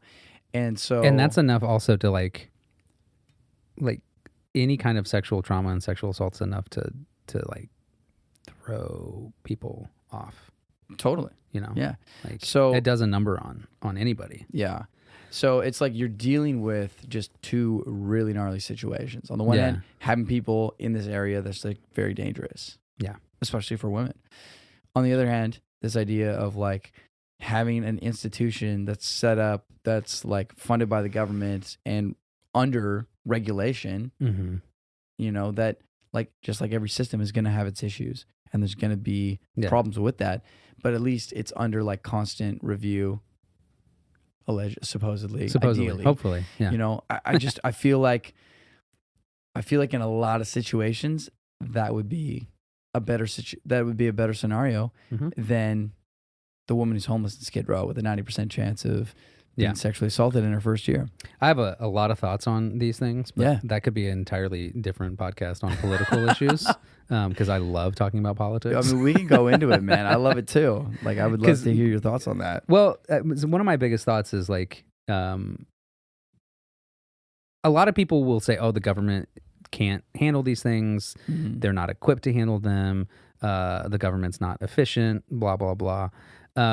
I think one of the biggest issues when it comes to social issues like this is that it's already underfunded. So because it's underfunded, the government can't actually do a good job. Yeah. And we've never actually funded any of these programs enough to actually give it an opportunity to work well. Right. And I don't think the issue really lies in the fact that like the government can't get things done, which that is part of the issue is like so many people in politics disagree on everything, that it is hard to get things done. Yeah. But it's easy to say, oh, they can't manage this like when they don't have enough money to manage it. And I would be more interested in like experimenting with overfunding things and seeing how they turn out. Right. Before saying we have to defund everything. Sure. Because and this would be another political issue. We can look at the police as an example, as an institution that is vastly overfunded. Yeah. And what results have we seen from that? Yeah. Are you talking like in general overfunded or overfunded in Los Angeles? Oh, in general overfunded. You think so? Yeah. I think in most cities. Dude, I don't know that they're overfunded in LA. Because I mean, they literally have tanks. Well, so I will say this: maybe instead of tanks, they should have fucking 911 operators. Because the amount of times I've called 911 and no one has answered, and it's like, all our lines are busy right now. Please wait until the next. That's interesting. Dude, that has happened so many times to me downtown LA. When I used to manage at Joey, things would happen. I'd call 911. That Well, no I think some of the issues there too is that, like, my qualms with law enforcement is that the word law enforcement, like police don't show up until after the law has been broken. So how can you enforce something that has already been broken? Right. Yeah. So, I don't find in a lot of scenarios that is super useful. Like even in, okay, so like dealing with homeless people, dealing with mental health crises, like they're not trained in that aspect. So, well, like to de-escalate the training that those people receive is definitely not what it should be. I went through. This is another weird. I had a lot of weird jobs when I still lived in Kansas City. One of those being I worked at Brink Security. Yeah, I remember you on an armored truck. and I had to go through gun safety training. Yeah. I had to pass a gun test, and the gun test that we had to pass was actually stricter than the KCPD's gun training. So like in a way that doesn't surprise me. So like as a Brink's employee carrying cash, I had to be better at shooting a firearm than a licensed police officer who's responding to criminal cases. Because people care about cash. And granted, there's a lot of cops who are probably way better at shooting a gun than I am. Yeah. But are you a good shot, John? I don't particularly like guns, so like I never really shot guns recreationally, like BB guns and things like that. I do but like when you were target doing practice. your training, were you a good shot? The pistol I was decent at. The shotgun was a pain in the ass. That thing almost knocked me over. And at the time, well, shotguns are intense. They are intense, and at the time, cannon. so I'm like, if you look at me right, I'm 160 pounds. Yeah, I'm not that heavy. Yeah, but when I was working at Brink's, I was 130. What? So you can imagine me 30 pounds lighter than I am now. Oh my goodness. I was a stick. Wow. Okay. So yeah, that shotgun, like it left a huge welt on my shoulder. Yeah, I almost you got to fell hold over. that thing tight. Yeah. But I just didn't have the like strength at the time to do that. My arms were half as thick as they are now. Like, yeah, it was hilarious. But where was I going with that story? Oh, so in the Brinks had better training. In the gun training, it was like if you fire your gun, you should never fire to disable. You just shoot to kill. Right, you shoot center of mass. Yeah. The only reason you should ever fire your gun is to kill somebody. Right. And that's what we were talking. As security, like, and not even a security guard. You're talking about an armored, like, transportation service. Yeah. And I'm going to guess that police training is the exact same. Yeah. It's like, if you ever fire your weapon, you're shooting to kill. Yeah. You don't shoot the knee. You don't shoot someone, like, in the hand to get a weapon out of their hand. The one thing I have heard about that is the reason why you shoot for center of mass is because if you're firing a weapon in public, then there's a huge risk of hitting a bystander. There is. And hitting a leg versus... the likelihood of hitting somebody's hand or their foot or whatever is like... It's actually like I've been to the shooting range before, and it is hard to hit a target, especially. It's hard to hit center mass. Yeah, exactly. Exactly. So, which is kind of hilarious to think about, like that. Like I don't own a gun, but I do own a sword. And this people will like. Do you be like that sword in the van? No, when I take a trip, I do. What kind of sword do you have? It's a Is it a katana? It's a katana, but it's a replica from the Highlander show. That's amazing. So it's like got like this dragon. Is it sharp? Cut into? Oh yeah. Dang! You ever cut any watermelon with it? No. Or mangoes? No. Some pineapples? But I rubbed my finger on it the other day. It's like it might not like I probably couldn't cut your head off. Yeah. But like if I stabbed you, you'd die. Yikes! All right, we won't put that one to the test. No. But it's funny because like people give me shit like, what if someone breaks in with a gun? I was like, the likelihood of them actually being able to shoot me in the chest and kill me is very low. And I will get to them with a sword. The likelihood of a person breaking into your van with a gun. Well, not just the van. Like if someone broke into a house, like people would give me that shit when I lived in the house. I could see somebody breaking into a house with a gun. But even if they broke into a house with a gun, the likelihood of them making a kill shot on me successfully is very low, unless they're like trained to use a gun. Yeah. And I mean, people miss point blank. Exactly. People miss point blank. You know what doesn't miss point blank? A sword. So that is why I own a sword and not a gun. Yeah. There was I got a funny story about a guy with a sword. I was working on Abercrombie, and all of a sudden the SWAT team shows up. All these cops show up. The helicopters show up. They shut down the street where we're working. I'm like, what is going on? And I find out a homeless guy had entered a woman's house and had a sword. I think he had 2 swords. Oh, shit. And when she came home, now that is she scary. was like, get the fuck out of my house. What are you doing here? Get the fuck out of my house. And he's like, this is my house. And so she leaves. She calls the cops. That is terrifying. Cops show up. He's not leaving, blah, blah, blah. Eventually, they tear gas the place, and he comes out. And he was taking a bath when they tear gassed the house. So he came out in a bath towel, and then he's like got his hands up, and the towel falls down, and he's just naked, and it's the most ridiculous thing ever. Homeless dude with a sword. Well, at least he got it to clean Just up. another day in Venice, you know. Yeah. No one was hurt, thankfully. Who knows what the bill was for that little Like, if you miss with a escapade. gun, you've just missed. If you swing a sword and miss, like, the actual thing that you're aiming for, like, if I were aiming for your head and I were to miss, I'd probably still hit your shoulder. Yeah. Like, I'm still going to do damage, even if I miss what I'm actually swinging for. Yeah. I think the gun has the intimidation effect. Like, if I saw somebody with a gun, I'd be like, whoa, yikes. Mm-hmm.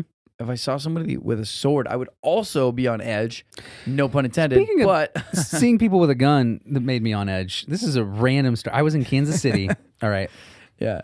And I was on my way out. No, I was dropping a friend off at the airport, and then my other friend had a rental car, and we were going through the rental car place, picked up her rental car, and then we drive through. So when you go to leave the rental car, they gotta they check your paperwork and they open the gate. So the guy, no one is in the booth. And we're like, where is this dude? He's sitting over, like, we finally see this guy sitting over in his car. And we're like, hey, you going to open the gate for me? We've been sitting there for like 5 minutes. Dude comes up, and it's this younger guy, and he, like, was wearing half of the security guard uniform, but, like, with his shirt untucked and, like, partially unbuttoned. Yeah. And I looked, and he had a gun tucked into his waistband. No holster. No holster. And I'm pretty sure that Missouri is not an open carry state. It might be, but even if it is, you'd have to have a license. What about concealed carry? I don't know. But either way, I was just like, all right, this is a little weird. And also, you are working a booth at a rental car. Wild. Like, that was not a registered... Who keeps a gun in a waistband, though? Yeah, well, not an employee who's an actual security... Like, if you were a security guard and you had an assigned gun, like, you would have it in a holster. Like, it would be visible. Yeah. Like, that's how it was at Brink's. We had to put, like, our guns were there on our side. So this was this dude's personal gun that he had in his waistband. Yeah.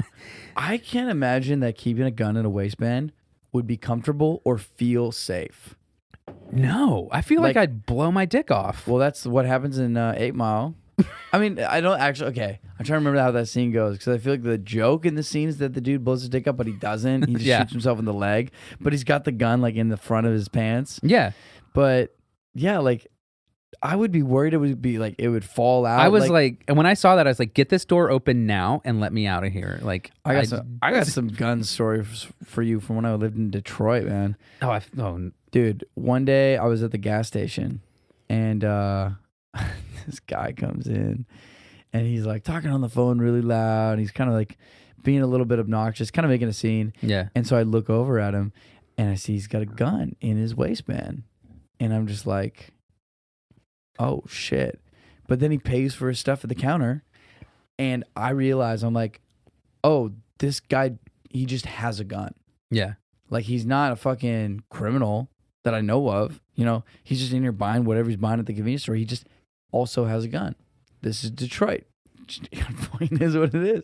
Yeah. And then there was another time where I was going home on my bike, and it's late at night, and I look over to my right, and I see these two dudes, and one of them's got a rifle. He's just got it like propped up on his shoulder. And I'm like thinking really quick, holy shit. Like, this guy, they see me, I see them. He's got a rifle. So at this point, you know, whatever they're going to do is what they're going to do. Yeah. And I had just read this book called The Taliban Don't Wave. And it was like written by this like Canadian infantry officer, I think it was. And basically, like, the reason why the book was called that was, I guess, when he was in Afghanistan, like, he would kind of suss out whether or not people were friendly by like waving, and if they waved back, it was like, okay, that's not the Taliban. Yeah. I obviously not very scientific, but so in light of that book, I like, as I'm running past these dudes, I just like wave to them. You know, just give them a little wave, let them know, like, you know, I mean no harm. and I just kept on riding as fast as I could while also like trying to keep cool. Yeah. And it was fine. It was all good. I don't know what those guys were doing out there on the sidewalk with a gun, but Don't even need to know. don't need to know. Don't want to know. Maybe I want to know. But the craziest night that I had in Detroit, though, talking about guns, is so when I moved into this house, the guy told me, he's like, hey, so just so you know, I have a shotgun if you want to see it. Because he was going to be like gone. Yeah. And he was kind of just like giving me the lay of the land. And so he was like, yeah, do you want me to like show you the shotgun? And I was like, nah, man, I'm Canadian. Like, you don't need to show me the shotgun, you know.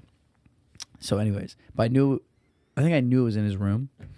So one night, there's a lot of gunshots in Detroit at night. You hear a lot of gunshots. You hear a lot of fireworks. One night, there were gunshots so loud. It was like in my neighborhood. It had to have been like across the street because it was the loudest thing. It was like bang, bang, bang, bang, bang, bang, bang. Yeah. I thought somebody was banging on the front door. That's how loud it was. Oh, wow. Literally, I thought someone was like fucking banging their fist on the front door. I jump out of bed and I run to his bedroom and I'm like looking in the closet and I'm like looking for this gun. I find the shotgun and I don't even know if I like checked if it was loaded or if I loaded it or whatever. And I run to the front, like the top of the stairs, and I'm holding the shotgun and I'm looking down at the front door and I'm holding the shotgun, just freak the fuck out. Yeah. And I'm just standing there for, I don't even know how long. And eventually I like kind of begin to like calm down and I realize like, okay, there's no one at the front door. Like, you know, if that was gunshots, like it's not related to me. It was just in the area. And then I also realized that like I have no idea how to use a shotgun. And so I like, after I like calmed down, I like go to the bedroom and I like put the shotgun on the bed and like looked up some YouTube videos on like how to use a shotgun. Because I just realized in that moment, I'm like, I don't even know what I'm holding. I don't even know how to use this thing. Yeah, that's and crazy. then after that, I slept with that gun beside my bed every night. Because that situation did shake me up a little bit. Yeah. But I never had another situation like that again. No. Never had to worry about that. I feel like it's not as common as I think a lot of people might think. What? Like to run into those kind of situations. No. I mean, statistically speaking, Yeah. how many people like I think about my own fear of someone breaking into my house at night. It's like statistically, most people break in during the day. Yeah. I think that your likelihood of getting your house broken into while you're there, so low. Oh, very, very low. Yeah. Yeah, because it's typically like someone has scoped it out and they know when you're going to be gone. Yeah. And even LA. Like, LA is dangerous. LA is the most dangerous city I've ever lived in. Yeah. And there is a sense of like, okay, you got to fucking watch your, just keep an eye around your situation, like know where you're at. But that being said, I've never been in a situation where I felt like something's about to go down living here though. Oh, I have. Well, you also live downtown. That is a feature of living downtown. I've definitely, dude, I've seen all sorts of crazy things happen. I have been in situations where I'm like, even while I'm in my car, I'm like, I'm all like, and part of this is my experience working at Brink's was like, when we were in training there, it was always be looking over your shoulder and know every possible escape route that you can. Yeah. And so like, that's just how I live life now. I'm like always just like looking over my shoulder, like where's my way out? Yeah. Like, did you ever have a sketchy situation when you were working at Brink's? Thankfully, no. I had coworkers who had been held at gunpoint at ATMs and things. I got really lucky. So this was kind of the funny thing. I was probably one of the few people who worked there who had a college degree. Okay. And so one night they needed me to fill in the vault, with just doing data entry. So like what happens is like the truck comes in and they have to offload all of the packages that they've been exchanging, and you have to key in like package numbers, dollar amounts, all that stuff to make sure everything lines up. And so I'm just sitting there, and like apparently not very many people can use the 10 key very fast, but I'm like pretty fast at it. Yeah. So I like the first day I'm just like cranking stuff out, and they're like, "Oh, you're good at this." Yeah. And so hire, and what's funny is normally the people that are in that role make less per hour. It's like it's like $2 less per hour. But because I was hired to be on a truck, that was the rate I was making. So I was working in the vault a lot, but then I also would go out on a night run that was like a single delivery. Yeah. And so like it was one of those runs where we had to go to the airport. Dude, what a crazy job. And we had to drop this. I guess I can talk about it. I don't know. Like, how many years ago was this? This was 20. Also, it's Kansas City. It was Kansas City. It was 10 years ago. Yeah, you're good. I don't know what my NDA said. I'm not talking any numbers or anything. Yeah. But we had a package that would fly out every night. Mm-hmm. And so it would would go from one city to the other. And we would have to sit there and wait until the plane took off to make sure that like the package was gone. Yeah. And that could take hours. Whoa. And so it was just like, that was the only delivery we made that night. So I would come in early in the afternoon or later afternoon. I would do the like entry stuff for all the main shift guys working inside the building. Yeah. And then I'd have like a little break, and then I'd go out with one other guy on this night run up to the airport, and we would sit in our truck, or sometimes we'd sit in the because it wasn't the actual airport; it's like the cargo part of the airport, and sometimes we just sit there and we'd wait for the plane to take off. Whoa. And we just shoot the shit for a couple hours. I mean, that sounds pretty chill, man. It was super chill. So I never ended up in like a scenario where I ever had to do a delivery like to a bank or to ATMs or any of that stuff. The only time I was ever on the truck was to one of those. ATM sounds stressful. Dude, it's so stressful because like your route every day is like, it's pretty similar. Yeah. Or maybe your Tuesday route is the same and your Thursday route is the same because you're going to the same clients. Yeah.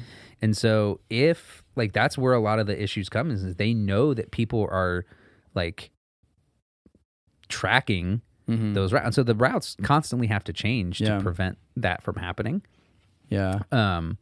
Because if you make the same stop at 10 p.m. or 10 a.m. every day to the same bank, like you're opening up a window for someone to just, Yeah. I wonder how often cash delivery services get robbed in comparison to banks. I recently looked up. I would think it's higher. I bet you that it could be because it seems like that'd be an easier target. I recently looked up the number of bank robberies a year. So I was trying to do like a comparison between like school shootings and bank robberies, and like in my mind I was like, you never hear about fucking banks being robbed anymore. It's probably because they're like so highly secured because like people just care more about the money than they do about kids. Yeah. But there's actually a lot of bank robberies. And mind you, I'm sure it's like small scale stuff. Yeah. But there's a lot of bank robberies that happen every year still. So many things have changed. I've had friends that were bank tellers. Yeah. And I remember one of them telling me they had what do you call it? Like fake packages ready to go for if they got robbed. And so like they're the packages with like the blue like paint in it, and they open it and it like sprays them with like blue paint or something. What? That's crazy. Because a lot of banks don't actually keep cash. Like they try to get it out as quick as possible, right? Which is what like Brinks and all those services, they take care of is like they have the cash because the banks don't want that cash, to prevent that stuff. So even if a bank does get robbed, the amount that someone's walking away with is probably not going to be that much. And then they also might end up with some fake bags of cash that are also traceable. So it's like, that's why I wouldn't be surprised if it goes lower. Yeah. But speaking of bank robberies, I just remembered of this story. So did you hear the story about there's a Kansas City Chiefs fan that had been to like every game home and away for like 12 years or something? And have you heard this story? No. Okay. So there's this KC Chiefs. Crazy, he was like a famous fan because he like wore a wolf outfit. So this sounds familiar. Okay, so our mascot's a wolf. Yeah. And this guy wore this like wolf suit to every game. So no one knew, I don't think anyone really knew what his face looked like. But he became like known as a super fan, and fans were always like, oh, this guy's so good. He showed up to every game for like years, home and away. And then one game, he doesn't show up. And it's like an away game in, I can't remember, I think it might have been Texas. Yeah. And he wasn't at the game, and people were like, yo, what happened? Why wasn't he there?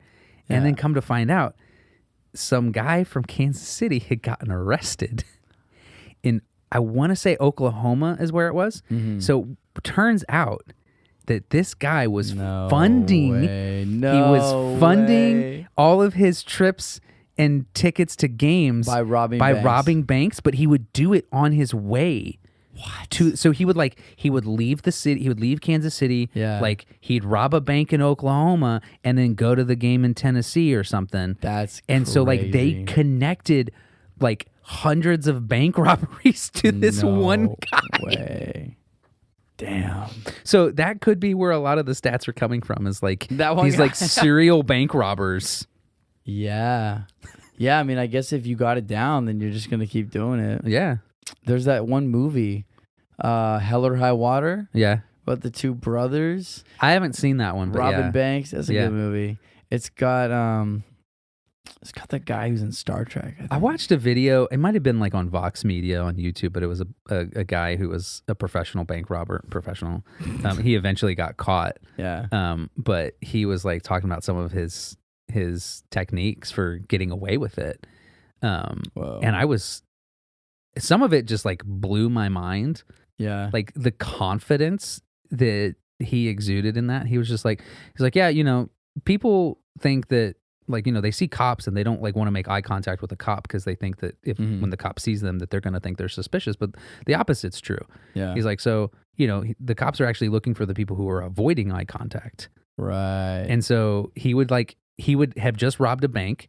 He would go get in a car and, you know, he would see the cops and he would just look at them and wave. Wow. And they would think, oh, there's just a nice person waving to the cops. Yeah. I'm I like, believe it, damn, man. it's crazy. I believe it. One of my favorite heist movies, like to this day, is Inside Man Oh, that's a great movie. with Denzel Washington Yeah. and Jodie Foster. That movie is sick. Yeah. That movie is brilliant. That movie, I remember when it came out too. I was a kid, but You ever play Grand Theft Auto? you know what? I have not. But living in downtown LA, I feel like I live in Grand Theft See, Auto. like Grand Theft Auto is one of my favorite video games because, like, I don't know. I've always enjoyed the story, but it's also things that it's my way to take out rage, like road rage. But what's funny is in the Oh man, in the games, like there's missions like where you like stalk armored trucks and then you Oh, plan my out this entire goodness. heist and then like block the trucks, break in. It's Wild. like it's really Yeah. interesting. I actually have a funny Grand Theft Auto story for you. So, do you know the show Shameless? Yeah, I love that show. Love it. Have you seen the whole thing? Yeah. Okay. So you probably remember this part. Mickey and Ian, they get an apartment together in like the west side of Chicago. Yeah. Super bougie. Mhm. And Mickey's like just, it's too quiet. It's too nice. It's too Yeah. bougie. So one night he's like trying to fall asleep and it's like too quiet. So he puts on his headphones and he goes to YouTube and looks up like violent city noises and it's like gunshots and like alarm Yeah, like I stuff. remember that. So I told my buddy Luke about that. I'm like, honestly, like I can relate to that because having lived downtown LA for so long, when I would go and crash at my brother's house in Santa Monica, it would be so quiet. My ears would be ringing. And I'd be Oh like, yeah. because like I'm just used to can't- literally outside right now, sirens and I don't think I could stand sirens and stuff, but like silence, I don't like it. I don't like it either. I have So- to sleep with some kind of like either a fan, Yeah. white noise, or something. So here's how this connects to Grand Theft Auto. So last night, Luke and I were crashing at my brother's house. Okay. Quiet, Santa Monica. And he was like, dude, you should put on some like Grand Theft Auto sounds. And I found 8 hours. It's like a YouTube video. It's like 8 hours of like continuous, just like white noise, like just noise from Grand Theft Auto. And it's like some scene in LA. And honestly, it made me feel like I was back downtown LA. I was like, Did you oh. sleep better because of that? Well, I mean, I didn't sleep there. I slept in my van. But, Okay. but like, But, like- it kind of relaxed me. Yeah. In a way, I was like, oh, wow, I feel like I'm back. I feel like I'm back downtown. Yeah, that's really interesting. Like how we adapt to our environments, Yeah. and you know, you would think, oh man, living down here would get annoying. So I lived in New York I say lived. I stayed with a friend there for a couple of months while I was on jobs. I was back and forth for a couple months doing some gigs, and I would stay in his apartment. And I honestly like loved the sound because I felt safe. I'm living, 13 floors up. Yeah. In an apartment building. And the apartment building itself is secure, so I don't feel personally unsafe. And the walk to, the train station, like as long as I'm not going out after like 11 p.m., I feel pretty safe. And also in a city where there's a lot of just people, like it might be a little different in downtown LA than New York City, because New York City is like people just don't own cars. So they're just walking everywhere. So even if you go out at midnight, there are just thousands of people just walking around, which honestly makes me feel safer. Dude, I'm like, I love okay, New York, man. here's 1,000 people who are just out trying to get dinner or have a good time. Yeah. Like I don't feel like I'm constantly looking over my shoulder. And even riding the subway, late at night, it's like it wasn't that bad. But I kind of enjoyed the sound of just like cars and the city driving around. And then when I went back, I was living in Florida. I'd go back to Florida, and I lived in like the outskirts of Miami, where it's like farmland. Yeah. And it was so quiet. I'm like, really? Yeah.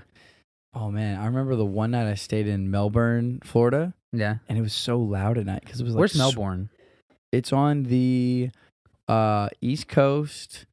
I lived in Homestead. Like middle of the okay, so like closer to Tampa. If it's on the east side. No, east side. No, Tampa's on the west side.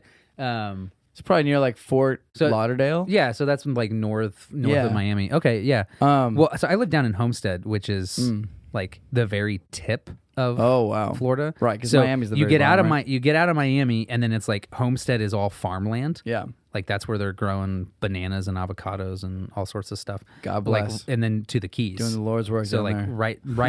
right at the tip of the Keys. Yeah. And it's just quiet. It's all farmland. Dang. Yeah, and where I was in Melbourne, it was so loud from like the crickets and like the crickets would be loud. Yeah, nature would be loud. But it's like the jungle, man. But nature sounds, it's so different than city sounds. But I needed something like nature sounds would be helpful. Birds would be helpful. Yeah. But yeah. What is it like for you? Because so you're not full time in the van. Nope. You are kind of like the weekend warrior. You're like I wouldn't even call myself a weekend warrior because I haven't even taken that many trips. Yeah, I guess that's fair. So what is it like for you sleeping in the van? Because it's not your normal thing. I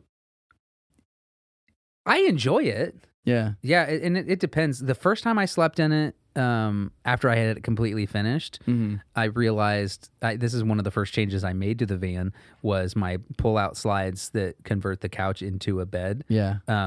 They're each 100 pound rated for 100 pounds, but it would dip just a little bit, and so I there was a part I would roll over like an inch of wood.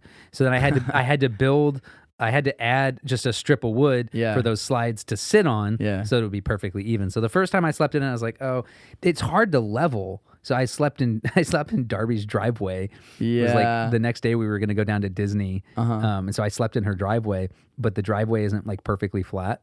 Nope. So I'm sleeping and I could feel myself rolling. Yeah.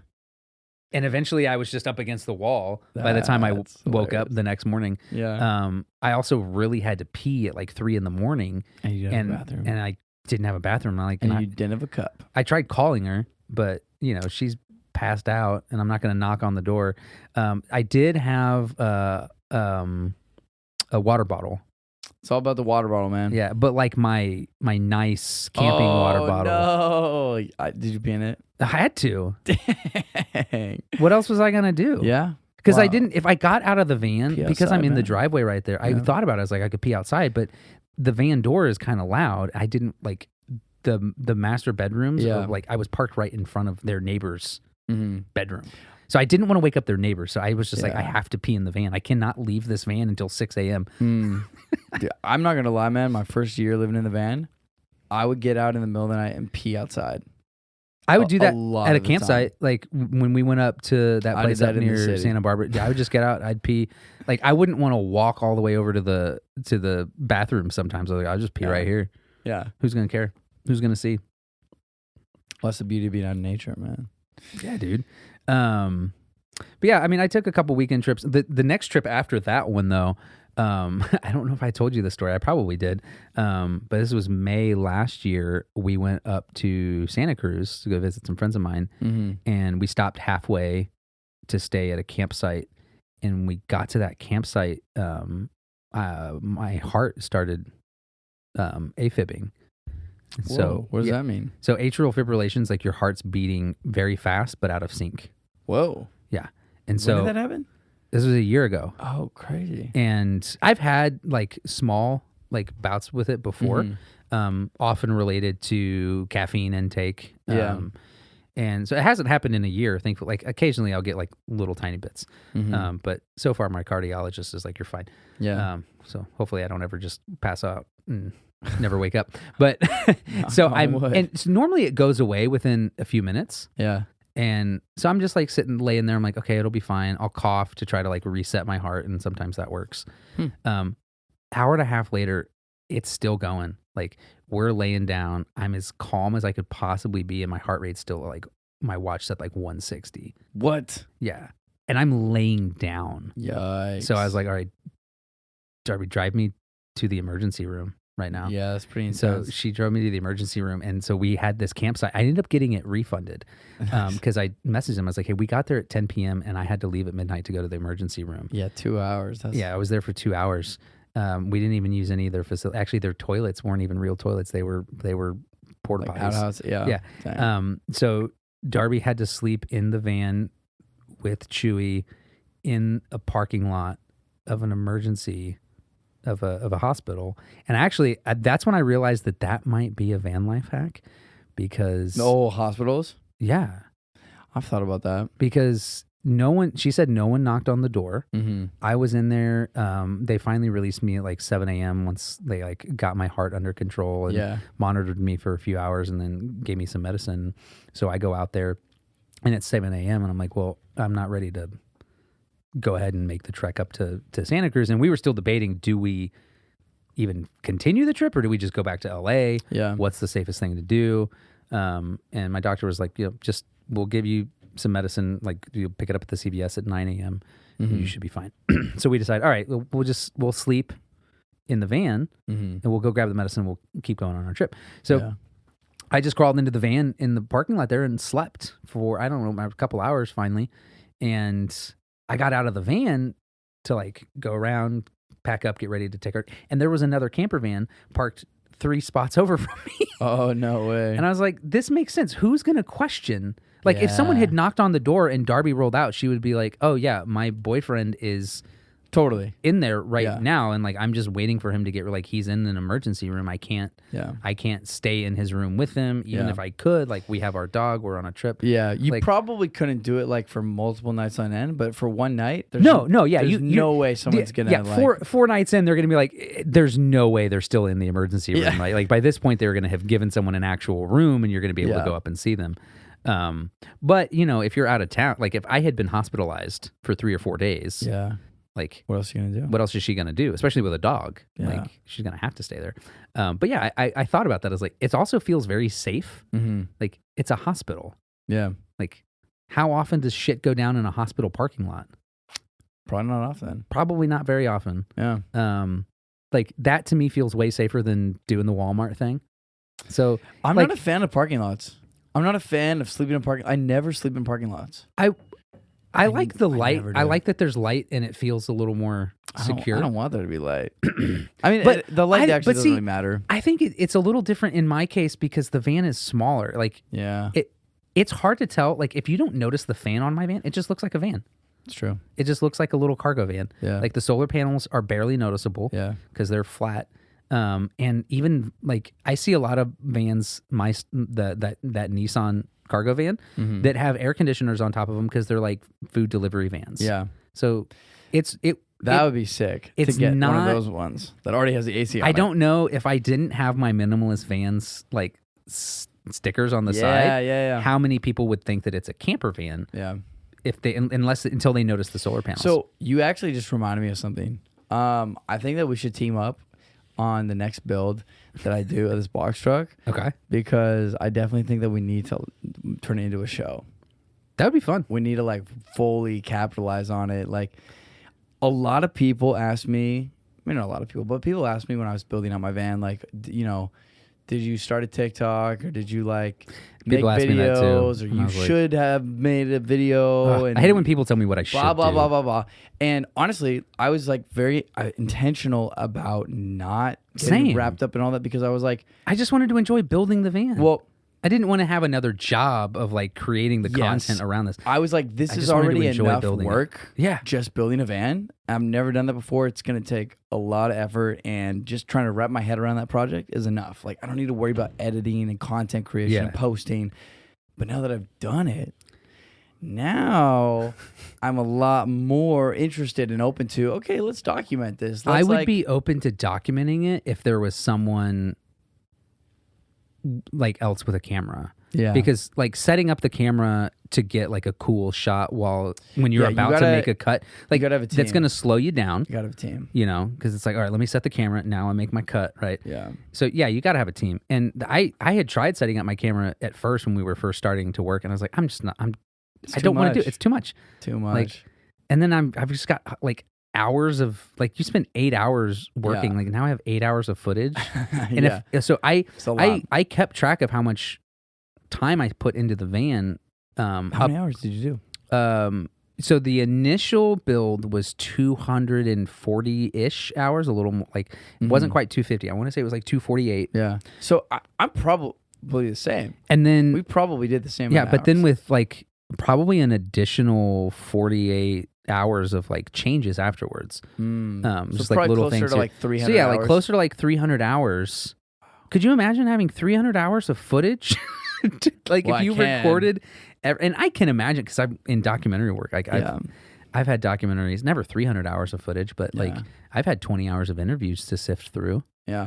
Well, I think the way to do it is like more episodic, like YouTube videos. Like, throughout the process, because that's easy. It's like the process of building the van is very segmented. It's like, okay, well, now we're gonna do the floors. Now we're going to do the bed. Now we're going to do the electrical. Now we're doing the plumbing. It's like... But you also have to have all of that planned out in advance. Yeah. Because... But we had it planned out. We did, yeah. Not like shots because we weren't shooting. No, but... we had our game plan of like... Yeah.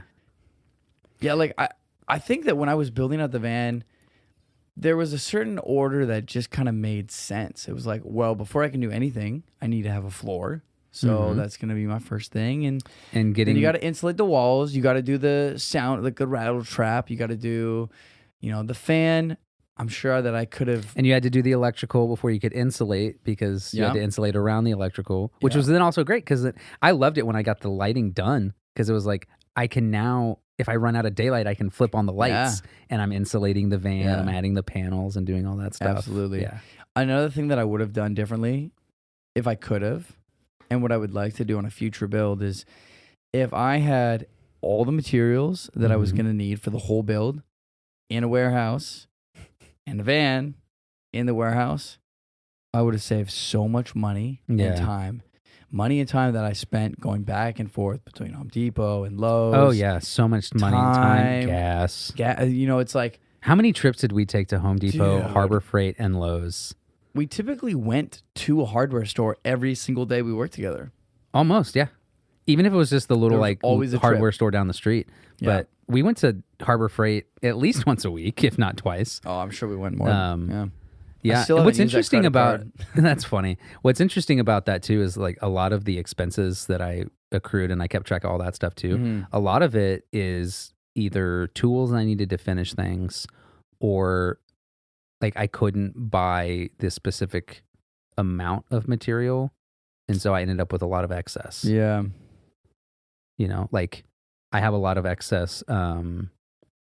What's that? Reflectix insulation. Oh, dude, I have some of that behind here because I have a lot of excess. And then I had a lot of, I definitely have a lot of scrap wood excess. Like I could probably build a house with the scraps Behind that here. I have. And I don't know, lots of little things. Yeah. It's just like now I have all this excess stuff. Yeah. And at the time too, I was planning on selling the van and building another one. And then, so I purchased like an extra, I got a 50% off deal on another fuse box. Yeah. Which thankfully was only like $20. So I'm not like too concerned about that. But I am selling the van. Yeah. Yeah. It's Okay. been listed for a few months. If you guys are listening and you want a van, how much are you selling it for? It's listed for 42, Okay. which is about the lowest. I initially listed it at 55, but the market has taken a dip in the last year. But 40 is like, if I put some perspective into it, like, so the van itself was 20,000. Okay. And I think I put 12 into the conversion. So that's 32. So like that only leaves me with like 8 to 10K in labor profit. Right. It's pretty reasonable. Yeah. So I had originally set it at 55 because I was like, if I made 55, that would be pretty sick. Like coming out with 25 grand, you know, that would be like $120 an hour for work. Yeah. But I'm like, if I like 42 is like my lowest, but I have a potential buyer No way. that's been messaging me the last 2 days. Wow. So that's crazy. Yeah, and that I'm excited because it's like it's a cash offer, which would be great. Like I wouldn't have to deal with finance, like banks or any of that. They just write me a check. Do you own it outright? No. So I'll have to talk with them about either doing a down payment, let me pay it off. But I need to. Well, normally you can just pay it. Like, well, I actually guess don't. Well, the bank might let them. I'm sure they will. They'll just take take the payment for take the payment because I think the process of like the bank giving me the title and then me signing the title over to them just seems longer and more complicated. I think the bank gives them the title. Yeah, and that there should be a way to go about doing it that way where the bank just and then gives the bank them the just title. cuts you a check, says, "Hey, this is the rest." Like covers your. Oh, that'd be so they would give the full amount of cash to the bank. I think so. And then, or maybe they would just give to the bank I don't know. I'll have to call someone at the bank and figure out how to do that. Because I want to make sure that's a painless, easy process. Sure.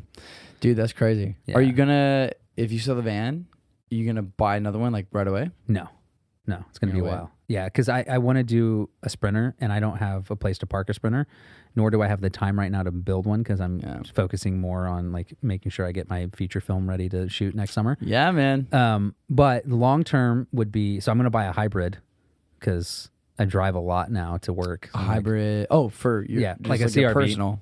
Yeah, got it. So I just buy a personal car, and then the next step would be to buy a house. Sell the condo, buy a house with a garage and a driveway that I can park a Sprinter van. Then I'll get the Sprinter van, do the build out, and because the idea there is like, Darby and I will not take a trip in the small van again because it's too small for the two of us and a dog. Yeah. But a big van we would do. And then I would probably keep that van as like, it wouldn't be my primary vehicle like my current van is. And then that would be like, I would probably set it up on some of those rental sites. So people want to travel, rent out a van. Yeah. Use that as just like another little business that I can operate. Revenue stream. And then whenever I want to take a camping trip, I've got a van in my driveway that I can take out. So hell yeah, that's the future plan. So that's probably 3 years away by the time I can afford to buy a house and then also afford to buy a van to build out. Right. But yeah. Yeah. I'm kind of curious, man, what made you want to get a van in the first place? What inspired you to do that? Dude, I've always been intrigued by tiny house living. And so my initial plan was I wanted to build a tiny house.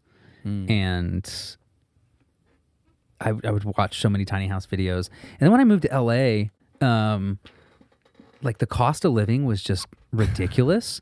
And I wanted to travel. Like I had started to really fall in love with camping. Yeah. But like I don't like camping in a tent. Like, so for me, it was more glamping. And so I had discovered schoolies at that point. And I was like, okay, some schoolies are interesting. And then I saw van life and I was like, dude, that would be really cool. I kind of want to build one. Yeah. And then I realized, I'm like, I don't think I could live in a van. And then I just kept watching van videos until eventually I saw someone convert these compact cargo vans. I'm like, wait, that's an actual, like, that's feasible to have as a car. Yeah. And to build it out. And then like I would take a trip and I would take a nap in a parking lot. Like, so that trip to Santa Barbara, that first trip I took with Darby was we had to get out of our hotel at 11 a.m. And then we had dinner plans, and like in the middle of the afternoon, we were both like, we need a nap. I wish we still had our hotel. And so we just parked the car and at the beach and kicked back and slept. And I was like, I wish I had a van. Yeah.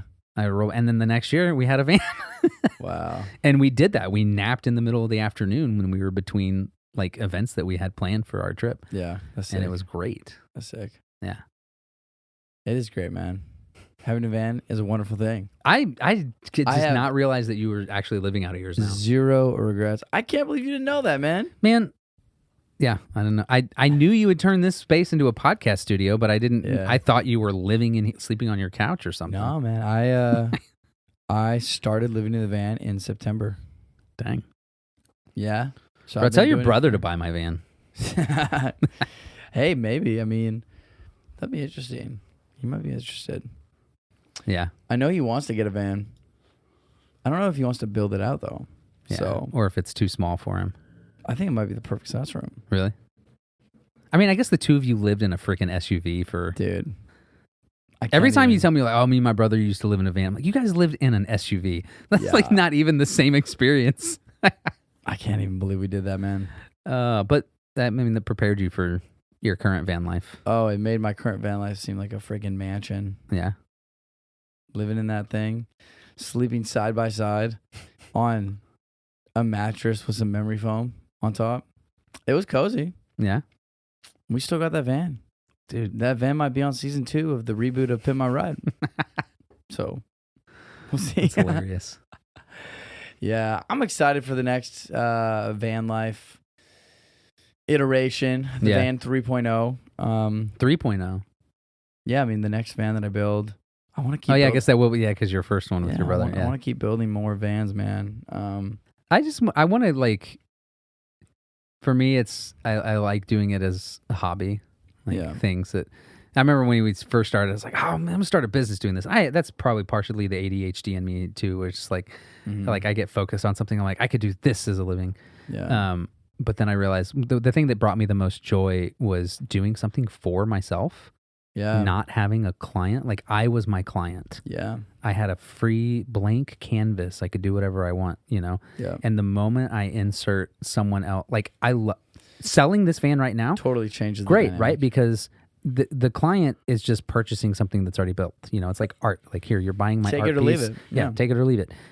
Whereas, like, doing a custom build for someone was terrible. Like, that idea is terribly daunting to me because what if I fuck it up? What if they don't like it? Like, I'd rather just build it and say, hey, this is what you get. Yeah. And if you don't like it, cool, you don't have to buy it. Yeah. Yeah, that customer-client relation, the customer relation when you're building something for someone, creating a custom piece, it's stressful, man. What I need to figure out right now before I sell this van is having some kind of contract that, because all sales are final. Yeah, well, like, I can't provide maintenance to the build, especially if they're in another state. Yeah. So it's like I can't provide any kind of consulting. Like, so I need to figure out like what kind of contract I can have that's like an as is. I mean, your car is technically just a car.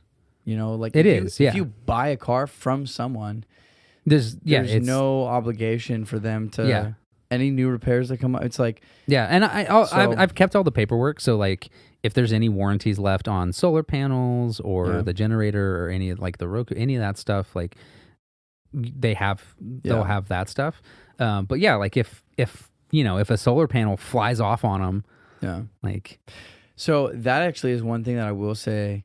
I'm really glad that I decided to live in my van instead of selling it outright because I've discovered all the things that had to be adjusted, had to be tweaked. Yeah. For example, my water pump, like a few months in, started leaking. Oh shit. Yeah. And it wasn't even a hard fix. Yeah. I just like tightened all the screws that were on the pump holding it together. Yeah. And the leaking stopped. Huh. But if I had sold that to somebody straight out the way, like, yeah. And they get this thing and they're like, oh my God, the water pump is leaking and this thing is broken and blah, blah, blah. And I wonder what some of these bigger like van conversion companies that are cranking out tons of vans, like what kind of maintenance and support do they offer? Because like if you buy a Winnebago, Yeah. You're not just buying the car, you're buying the conversion, right? Yeah. You're buying an RV. Yeah. You know, so if you're an RV company, I would think you would have some kind of like, 2-year service plan or something like that. But it is also a home on wheels, and as a homeowner, you're also responsible for home maintenance, right? Totally. You know? Yeah. So I think it's kind of the Wild West. Like, yeah. it's a semi. There's no regulation on it. Like, Well, exactly. There's I don't no think regulation. I don't think there's Technically, any you're not way they supposed to be could. living in your car in a lot of places. Yeah. And so it's kind of this beautiful sweet spot of personal responsibility. It's like, do your research. Yeah. And know what you're getting and be careful and be smart. But like, there's a lot of freedom and a lot of laissez-faire attitudes within that. So yeah. I mean, I think the biggest problem I had was that solar panel flew off on me on that drive. And I'm 99% sure I fixed that issue. So that's the only thing that I'm like, Like I've seen a couple things in the van that I'm like, I'll tidy it up, like my strip light like dangles sometimes and like gets loose. I'm like, okay, I could just add a couple more hooks, tighten that down. Like I'll do that before I, hand it off and give it a nice polish and take it to the cleaners, have them clean it for me and make it look nice. But like aside from that, I feel like it's as is. Yeah. I might tell them like, hey, these are the little fair. quirks I've noticed. Like when I'm charging it with the inverter using the cigarette lighter, if I forget to unplug it before I turn if I leave the car in idle, so if I don't just turn the car on and off immediately, that fuse will sometimes blow. Really? Yeah. And so I'll just have to change it out. It's a 20 amp fuse. Because it technically, because it you know how like all of those electrical things, like they basically double their power when they're starting. Yeah. There's like and so if it leaves it in surge. idle, so it's that surge. It surges up to 40 amps. Yeah. So that will obviously cause the fuse to blow. And so but I have like 100 fuses from that box that I bought at Harbor Freight. So I'll just be like, here's like 30 extra 20 amp fuses. Keep an eye on that. If the fuse blows or you notice you're not getting a fast enough charge, I'm leaving you with some extra fuses. Yeah. But that's one quirk that like you could theoretically put a 40 amp fuse in there, but you also run the risk of like, because it's a 40 amp fuse. Yeah. I mean, I wouldn't do that. No. Yeah. Because the car says like each slot is rated for certain amperage. Yeah. It's like if you put a higher one in there, you could prevent it from blowing when it needs to blow and you could start a fire. So maybe don't do that. Yeah. There's pretty much no point. Yeah. It's like, and those fuses are so cheap at Harbor Freight. I paid $8 for like a pack of 500. I love Harbor Freight. It's oh the my best. goodness, best place ever. Dude, I need to get some new clamps from there. I need to get a lot of things from there. I'm gonna be building a sauna soon. You told me that. And so I'm gonna be picking up some stuff there. I think I'm gonna get a. That is one like thing a I nice miss miter about saw. the garage is, or like working on the van, was we met so many people. Oh yeah. So many neighbors would just stop and be like, "What are you guys doing? Yeah. This is so cool." I met so many neighbors, and it's happening now. Like I'm out there building the headboard, and people come out and like, "Oh, it's so nice to see someone out here working." But like the sauna is what reminded me of it. Is these guys up the street had bought a sauna, and the truck that was delivering it was too big. So like where it's in the hills there. Yeah, but for people who crazy. have never been up in the hills in Studio City, like there's some really tight turns. Yeah. So this giant truck comes up with like a 30-foot flatbed. And he's got like four boxes. It was 4 boxes of a sauna that these guys up the hill would buy. He couldn't turn around and go up the hill. No. And even if he could get up the hill to their house, like the streets are too windy for his truck and his trailer to fit.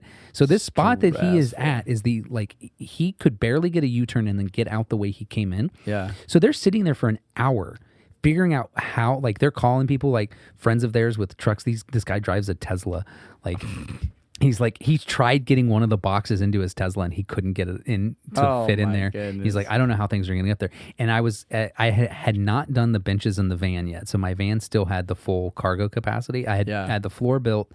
And I think I had done some electrical stuff. This is when we were working together? Yeah.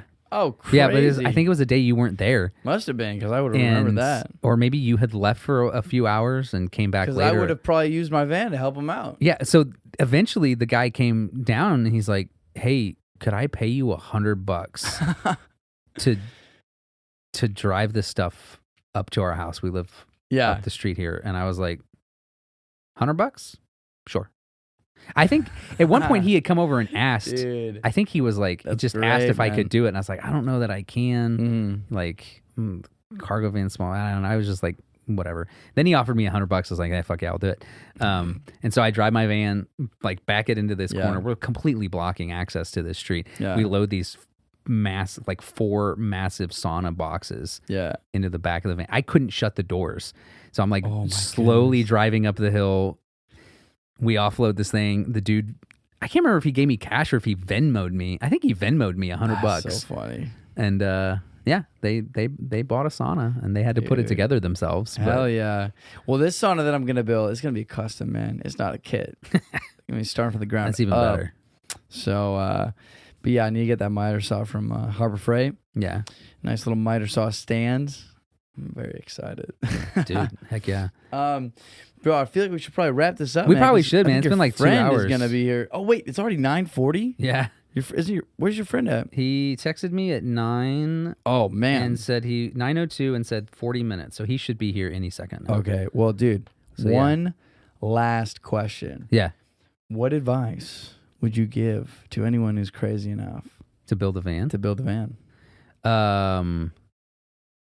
Plan everything out on a piece of paper. Plan out your electrical, plan out your plumbing, plan out all your designs. If you can learn SketchUp, yeah. And I actually had bought a 3D van like building software, and it had like a bunch of preloaded layouts for sprinters and all those. That actually works out really great. It didn't work out for my particular van, but they're pre-built models for the sprinters and the ProMasters are actually really great because it also has integrated lighting. So if you add like a strip light, for example, it'll light up your space, and you can kind of get a visual of like what the inside of the van will actually look like. Lights on, lights off. Crazy. You can. What's the name of that software? I forget the name of it. I'll look it up really quick as I finish this sentence. But you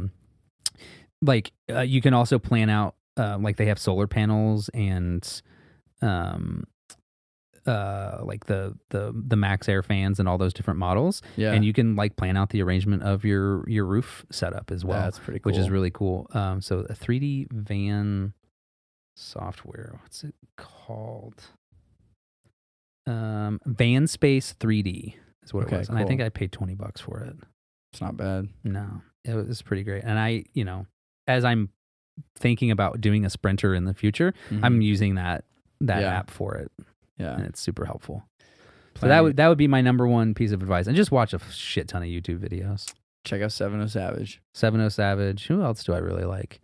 If you want to see like a bunch of different, like if you want to get ideas for layouts, find someone who does like tours of vans. So like I watch Jared Tachi a lot. I know that guy. He's the ghost. The ghost guy. Yeah. I met him. Really? Yeah. Oh, nice. I met him at a van life convention one time. Yeah, his channel, he just like he does a lot of van tours, and like that's where I get a lot of ideas for layouts for my vans. Yeah. I'm like, my vans. Like I have so many designs now for like what I want to do with a sprinter van that I'm like, but all of those have come from like it's an amalgamation of different things I've seen in other vans. Yeah. Man. Well, dude, I'm excited for your future van build. Dude, I'm excited for your box truck build. I'm excited for that too. Thank you so much for coming on the show, dude, man. Thanks for having me. It was fun talking about vans and film and guns and we really talked about everything. We talked about a lot of stuff. You're gonna you have a lot of editing to do on this one. Nah, man. No editing. Just released a 2-hour raw episode. I did a 5-hour raw episode one time. Dude. You're just crazy. You're just raw dogging these podcasts. Absolutely, man. The only way to do it. Well, John, thank you so much, man. Thanks. We're gonna definitely have to do this again. Talk some more politics. We should. And I could do an entire episode just on political things. It'd be fun. Done deal, man. All right. Take care, man. Thank you. Thank you for listening to the Spring Street Podcast. If you'd like to support the show, sign up for the Patreon to receive exclusive behind-the-scenes content, and check out the sponsor links in the description.